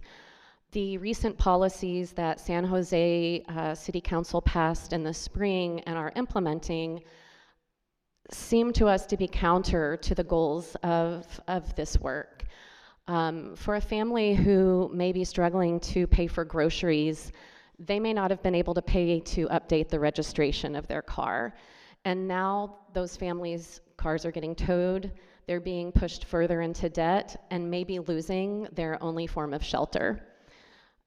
So I wanted to bring this point up, and I hope that this is something that can be considered when we look at our families who are in greatest need and our children, to make sure that we are not criminalizing them, that we are giving them the supports that they need to thrive, so that we create a city and a county where everyone truly belongs. Thank you. Thank you. Next speaker. Good morning. Oh, yep. Am I on? There we go. Good morning. Yes. Hi, I'm Jennifer Keller-Hercloyd. I am the Executive Director of First 5 Santa Clara County, and prior to that served as the Chief Program Officer at the Law Foundation of Silicon Valley, implementing our Legal Advocates for Children and Youth program. On behalf of First 5, we stand here as a partner really in all three of the efforts you heard about today. The square that you saw that showed the funding, 1 million county, 1 million city, that circle in the middle, actually a lot of it is First 5. First 5 is the backbone funder for all of the family resource centers that you heard about today and have been supporting all those agencies for many, many years. I want to just add that we invested so much time, money, and resources in the development of this master plan, and the demonstration sites are a critical piece, but only one piece of a very large plan. And I really hope the city and county, alongside First 5, with the revenue that we have remaining with our declining Proposition 10 dollars that come from tobacco tax, really invest the same amount of resources in implementation of the plan as we did in the development. And we can only do that if large jurisdictions like yourselves really put our money where our mouth is in terms of creating those services. I want to add my support to the memorandums provided by Councilwoman Campos as well as Supervisor Arenas to really start to look at some of the other aspects of the plan and really how they overlap with some of the concerning findings that unfortunately aren't surprising that we learned through the Latino Health Assessment. First 5 stands ready to partner with you all in all of these efforts. We certainly are experts in the early childhood space, but want to support families with children of all ages and are ready to stand by you in that effort. Thank you. Thank you. Next speaker. Go ahead. Welcome. Thank you very much for the opportunity to work. My name is John Horner. I'm the board president of the Morgan Hill Unified School District. The issues you're talking about are ones I think about every day. We have approximately 8,000 students, from about 5,000 families, 14 school sites, 2 in San Jose, the rest south of there. Over 40% free and reduced lunch, over 40% Latino, over 11% students on IEPs, you know, our word for disabilities. And yet, last year we achieved a graduation rate of 97%. So I'm proud of that, but I'm heartbroken about the other 3%. The spirit of collaboration and coordination that you're talking about is essential, but I think we all know we're not at scale yet on this. I was very encouraged to hear Catholic Charities specifically calling out their work with Franklin McKinley School District. A district like ours, a mid-sized, we're already in daily contact with 5,000 families, over 2,000 of which are the kind of families you're talking about serving. So always think about, not everything can be done in partnership with schools and at school sites, but much can. We're already there. I want you to really think about that. And on the school to prison pipeline, Supervisor Arenas is particularly very aware of and involved in our youth diversion program in South County. It's something we're all very proud of. It's very intentional. It's not county-wide yet, but we're taking young people at their first encounter with law enforcement and diverting a majority of them in such a way that effectively they never come in contact again. You know, that's a hard-to-fund pilot program, but that's something we know is working and can scale. But please, we have to continue working together. Thank you. Thank you. Next speaker.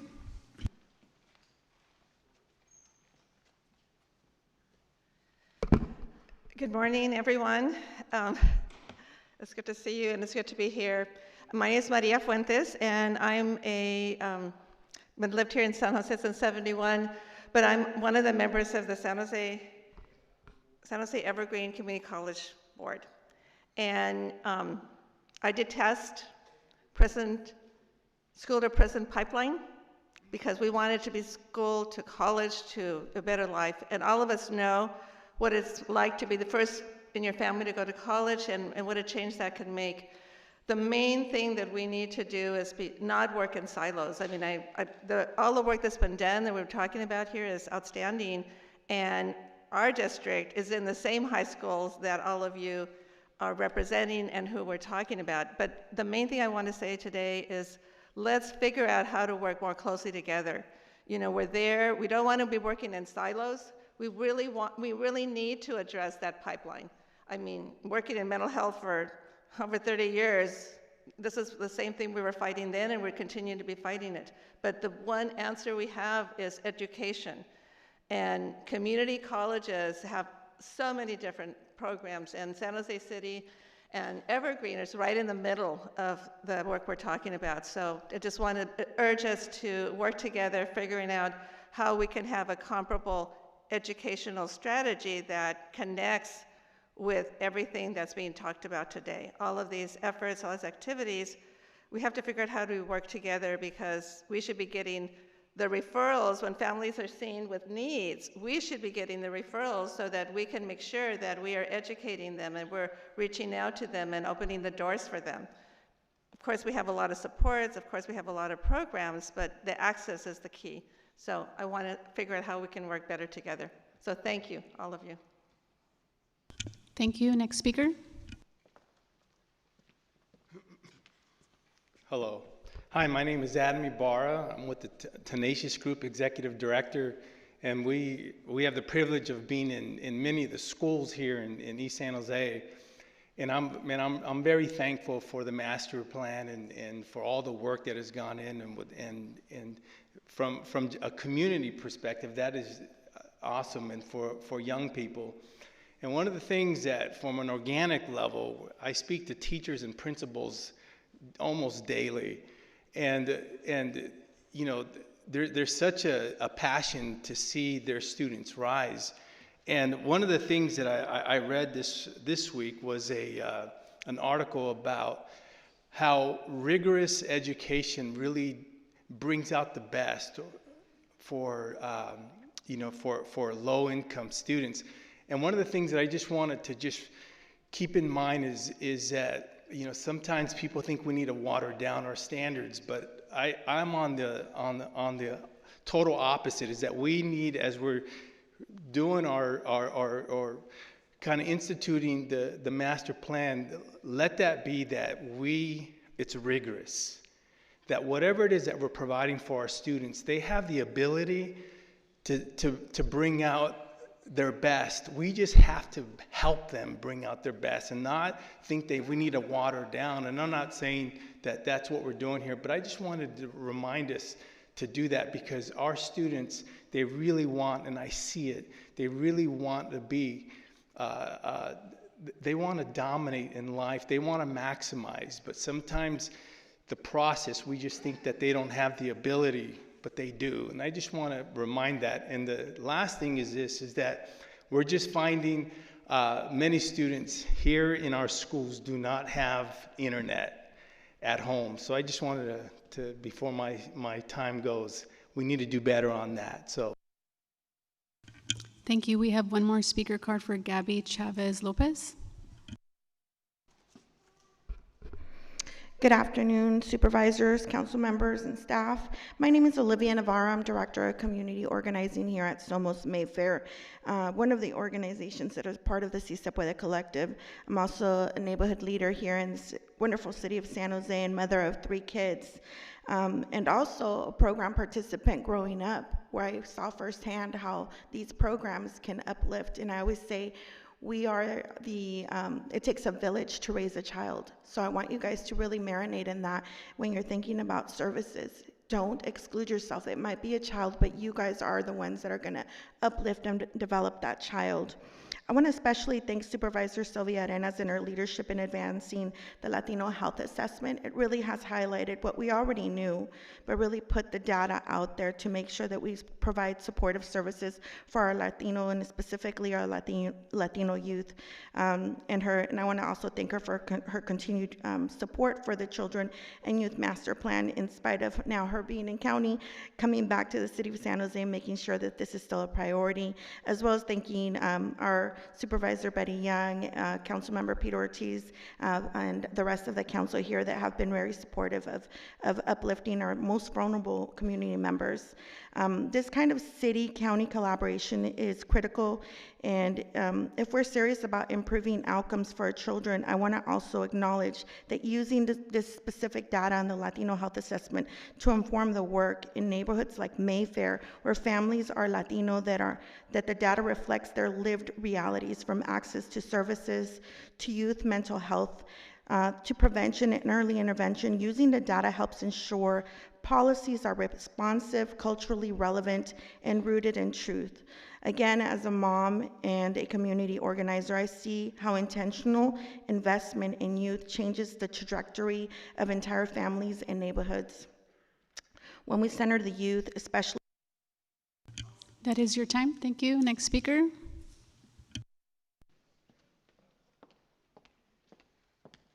Good afternoon. I'm Gabby Chavez Lopez, Executive Director of the Latina Coalition of Silicon Valley, a community-based organization that's been serving the community for the last 26 years, representing a multi-generational group of Latinas, mothers, sisters, tias, family members. And thank you so much, first off, for the leadership that we're seeing from our county, both County Board of Supervisors who are here, Betty Young and Sylvia Arenas, who have really championed the Latino health needs assessment that has really identified and prioritized some areas where we can really move the needle with Latino health in this county, as well as the memo that was brought forth by Councilmember Pamela Campos, who has really centered children, youth, and families since day one in office. I really, kind of sitting here and thinking about and letting marinate this kind of comprehensive report, I really just wanted to uplift the role of parents, and as Olivia mentioned prior to me, the role of mothers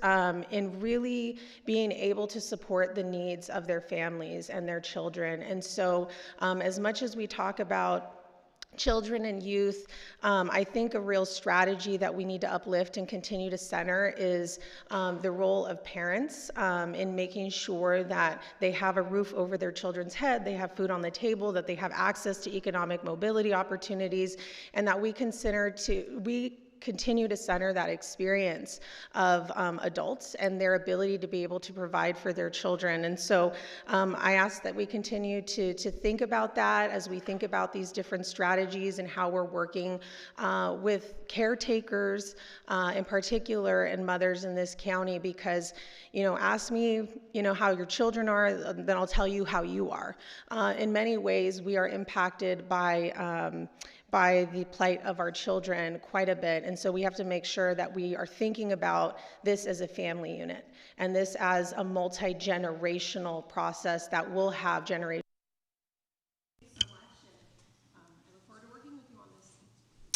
Thank you. I have called all the speaker cards back to the committee. Great. Thank you so much to all of our members of the public who commented. Really appreciate everyone's input. I want to thank my colleagues here, both at the city and the county, for continuing this critical joint commitment to both our youth and our families. Today's discussion reflects a truth we all understand. When government works together, our children are allowed to thrive. And in places like East San Jose, that collaboration is not only helpful, it's essential, and it's life-saving. I strongly support both Councilmember Campos's memo and Supervisor Arenas' memo, because they move us towards a system where every family, no matter their zip code, can access the services, support, and opportunities that they deserve. Both proposals ensure we are not only sustaining the Children and Youth Services Master Plan, but expanding it into neighborhoods that have waited far too long for equitable investment. In District 5, we are not only talking about theoretical needs, we are talking about urgent, immediate realities. Gang violence is happening every day in our neighborhoods, taking young lives, traumatizing families, and destabilizing entire neighborhoods. These impacts are not abstract to me. I was a gang-impacted youth. I joined a gang at the age of 12, and I grew up watching friends and family fall through those cracks. And because intervention most of the time came too late or never came at all. It was only because of programs like MOXA, now a good program that does similar work is New Hope for Youth, and of course the city's gang intervention program that I was able to turn my life around. In fact, I am still receiving my treatment from the Clean Slate program. If you don't know about it, definitely recommend learning more. And that is why the focus on the no wrong door approach, on data sharing, and on expanding pilot sites and on aligning with the Latino health assessment is so important. Intervention cannot depend on luck. It cannot depend on a young person happening to bump into the right mentor at the right time. It has to be built into our existing systems, predictable, accessible, and be culturally grounded. I especially appreciate the alignment with the Latino health assessment because it pushes us to confront the root issues, from youth exposure to violence, to gaps in educational access, to a lack of early childhood support that can change a children's life and their entire trajectory. For too many Latino youth whose systems haven't lived up to their promise, these services are vital.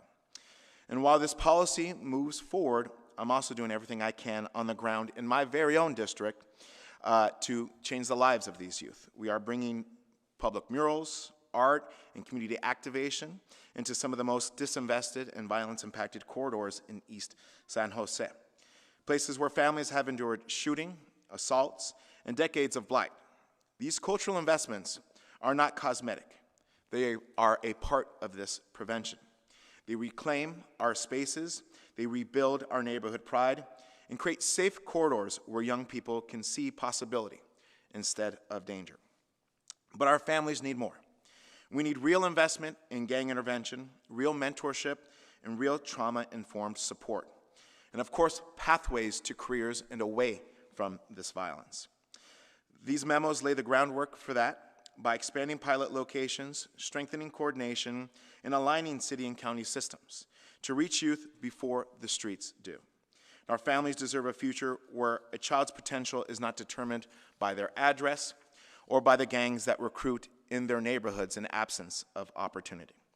And so I'm looking forward to continue to secure funding. Let's institutionalize this work, and let's embed the master plan into the core of how the city and the county function and do business. Because our youth deserve a system built to support them, not one held together by a pilot program alone. So I just want to thank my colleagues for their partnership and their leadership. I want to thank all the community-based partners that are here today, the frontline organizations, and community members and youth who have helped create this roadmap for change. We have the vision, we have the data, and we have the urgency. Now it's our responsibility to deliver together and move forward for every child in this county.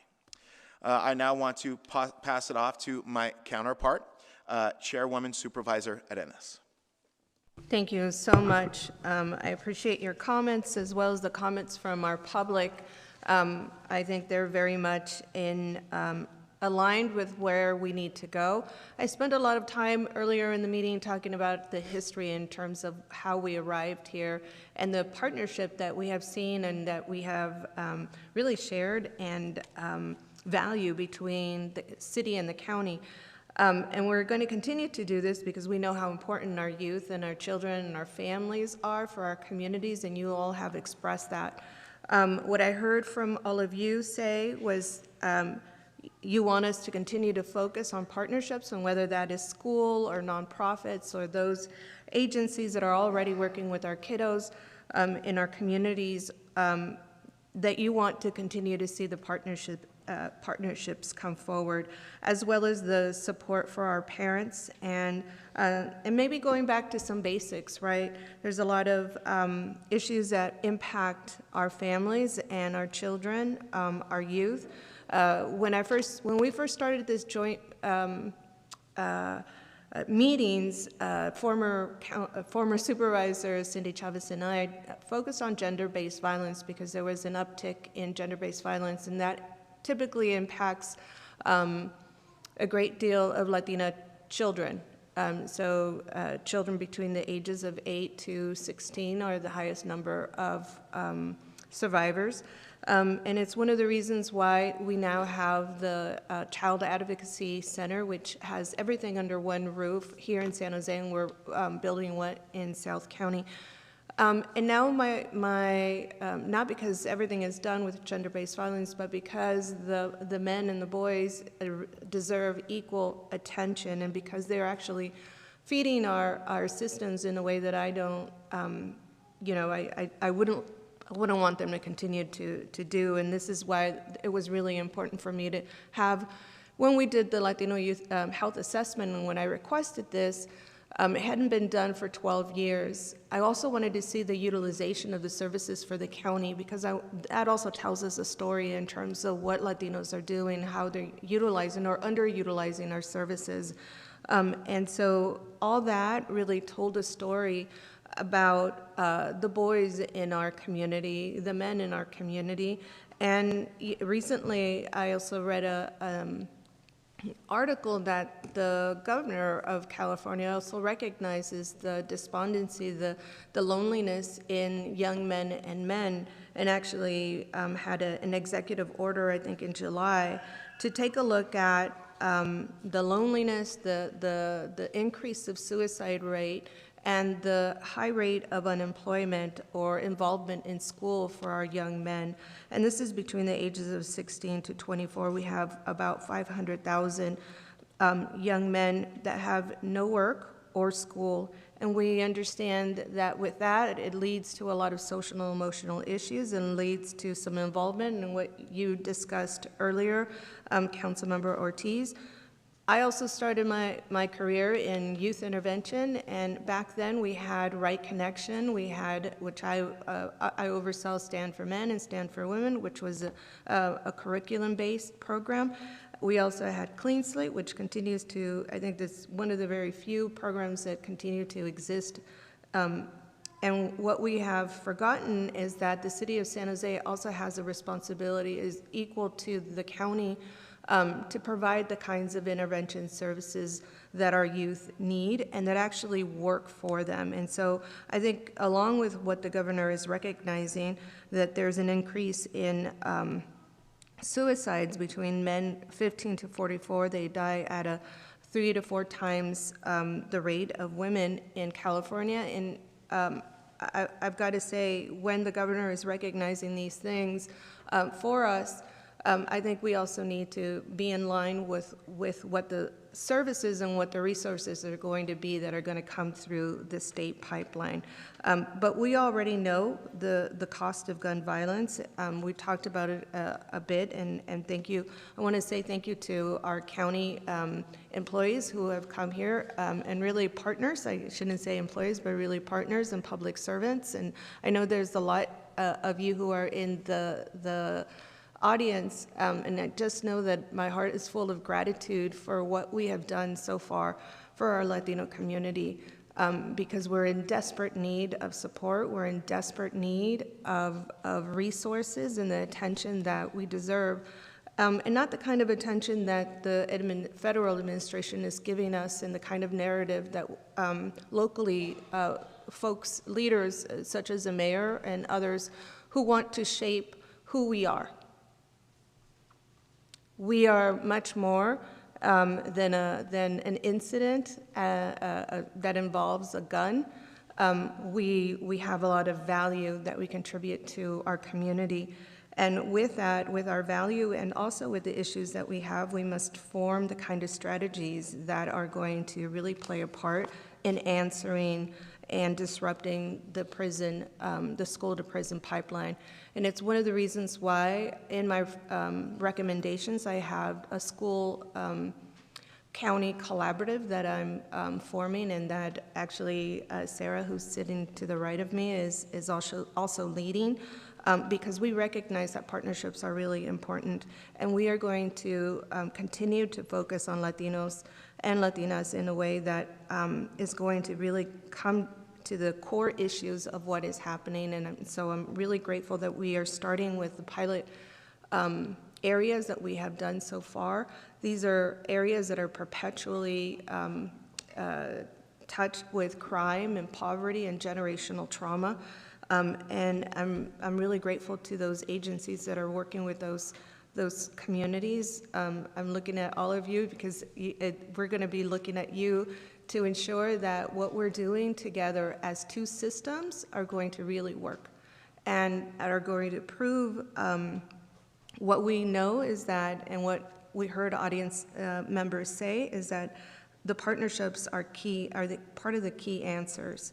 But it's also part of how we carry out the work and speaking up when others want to create a narrative for us. And so I ask you to continue to pay attention when leaders talk about Latinos in a way that doesn't really accurately and comprehensively describe us, that you also use your privilege, your voice, to correct those narratives, because I will.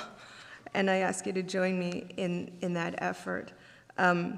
So lastly, I just want to, I don't know if this is the time that we have in order to move our memo. So I'm going to move, make a motion to approve the memo that I put forward, and just quickly, it's to expand the sites, to add additional information on gaps in services of priority areas, to have bi-monthly verbal reports at our committees, to update the work plan, to have follow-up meetings, hopefully next year early on, and then to have an additional report in CSFC, which is our county committee, as well as to have a Latino Health Assessment Action Plan project list by jurisdiction, so that each city can understand the Latinos in their respective communities. So that is, and then of course asking our administration to provide that information through presentations. And so that is my motion, and hopefully I'll get a second. Has it come from the county? Has it come from the county? Yeah. Yes. Wow, one big happy family today. I am happy to second this referral here from CSFC. And Chair Arenas, if I may, of course, I'd just like to add to the importance of aligning our desired outcomes between the city and the county. I think that there's been a lot of work and development, a lot of partnership engagement with our community partners and our staff. And what I've heard today again and again is implementation, right? What this looks like. I think this memo, your referral goes a long way in getting us on the path towards implementation. And what I really would like to see for my own edification, and also to support policymaking, is that how do we align county-city outcomes and the paths towards those outcomes, so that, like what you said earlier, Chair Ortiz, right?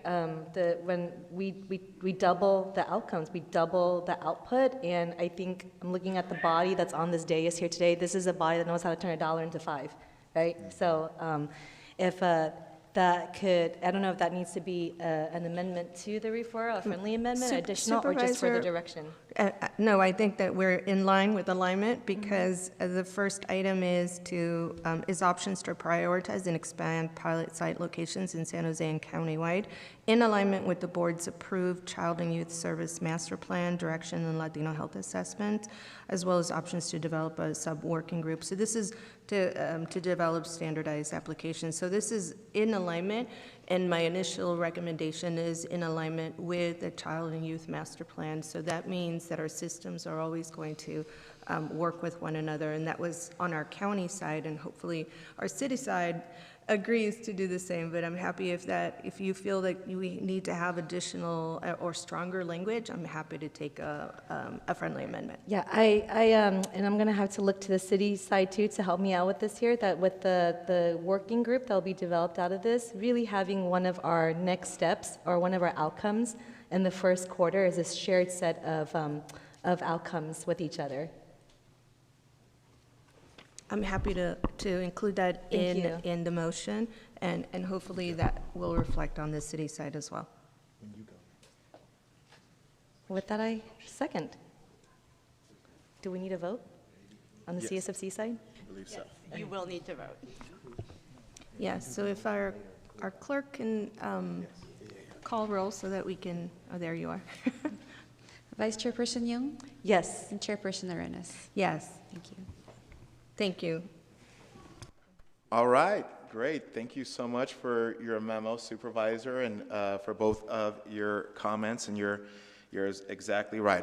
Growing up in East San Jose, I've had to make $1 out of 15 cents many times. So definitely agree with that. Next, I will pass it off to Council Member and Committee Member Pamela Campos.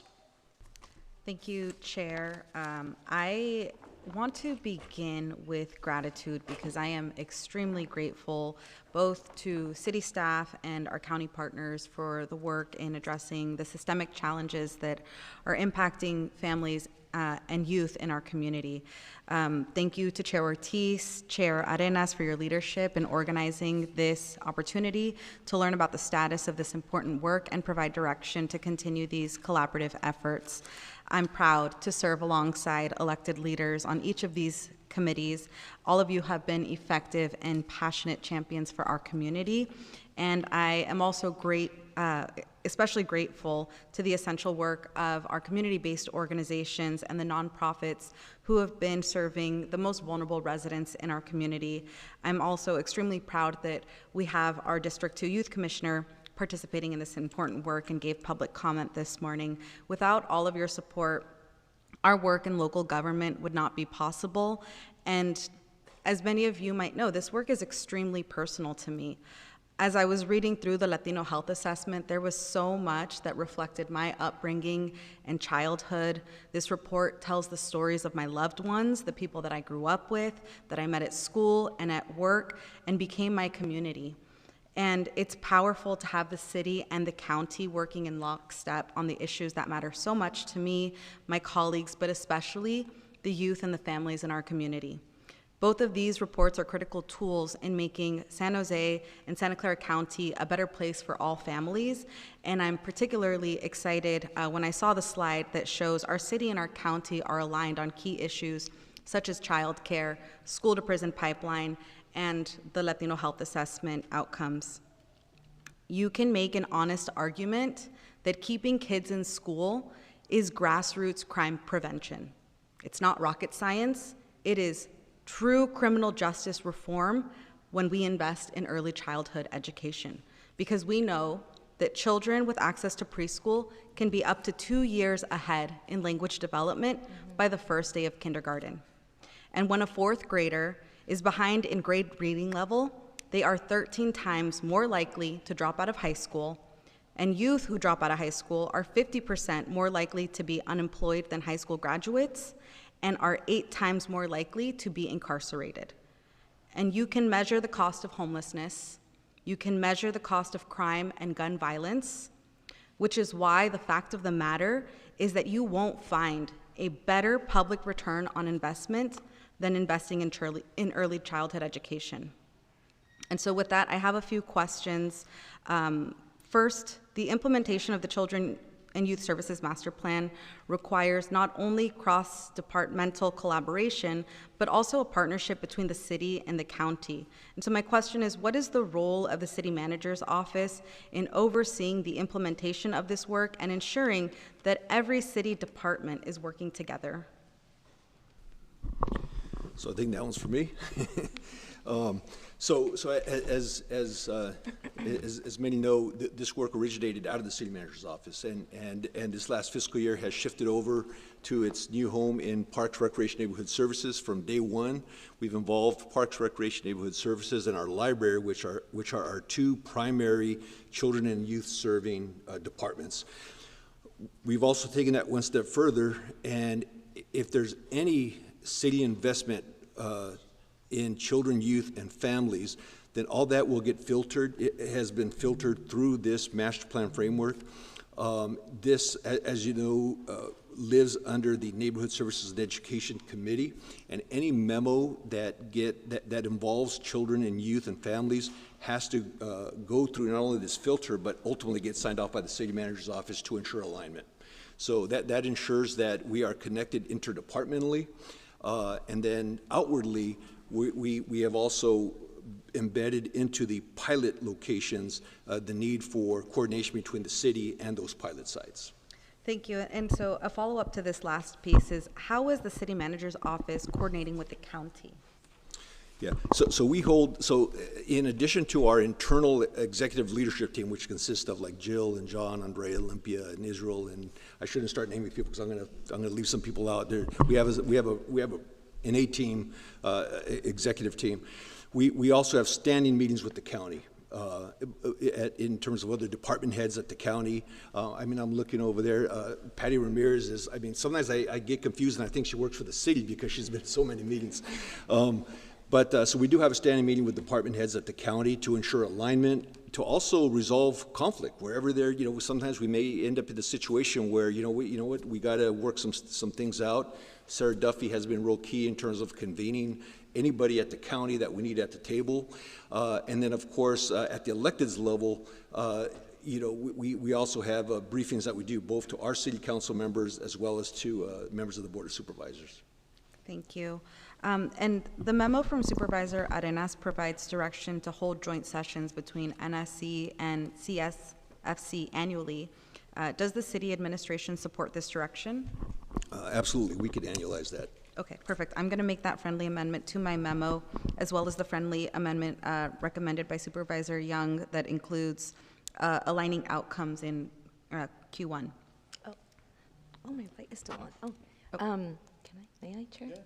Of course. Yeah, and I just want to provide further context that in terms of aligning outcomes, that we're looking at aligned data and evaluation infrastructures. I've seen a lot of really innovative approaches to evaluating our steps today, and can we all merge that in some way so that it both reflects the work that's being done city, county, and community? Yeah, and Supervisor, if I could add, we'd also be remiss if we didn't mention, you know, Camille and Angelica and others, Celica and others at Sobrado Foundation, who have agreed to fund our evaluation system. And we have been meeting with them, and we've been doing it jointly, both the city and the county, in coordination with them to make sure that there's that alignment. So I want to, you know, quick shout out to Camille and her team at Sobrado. Thank you. Thank you, Sobrado. Just two more quick questions before I make the motion. So data sharing between the county and the city is critical to the success of these programs. What actions are necessary to formally establish data sharing agreements between our two agencies?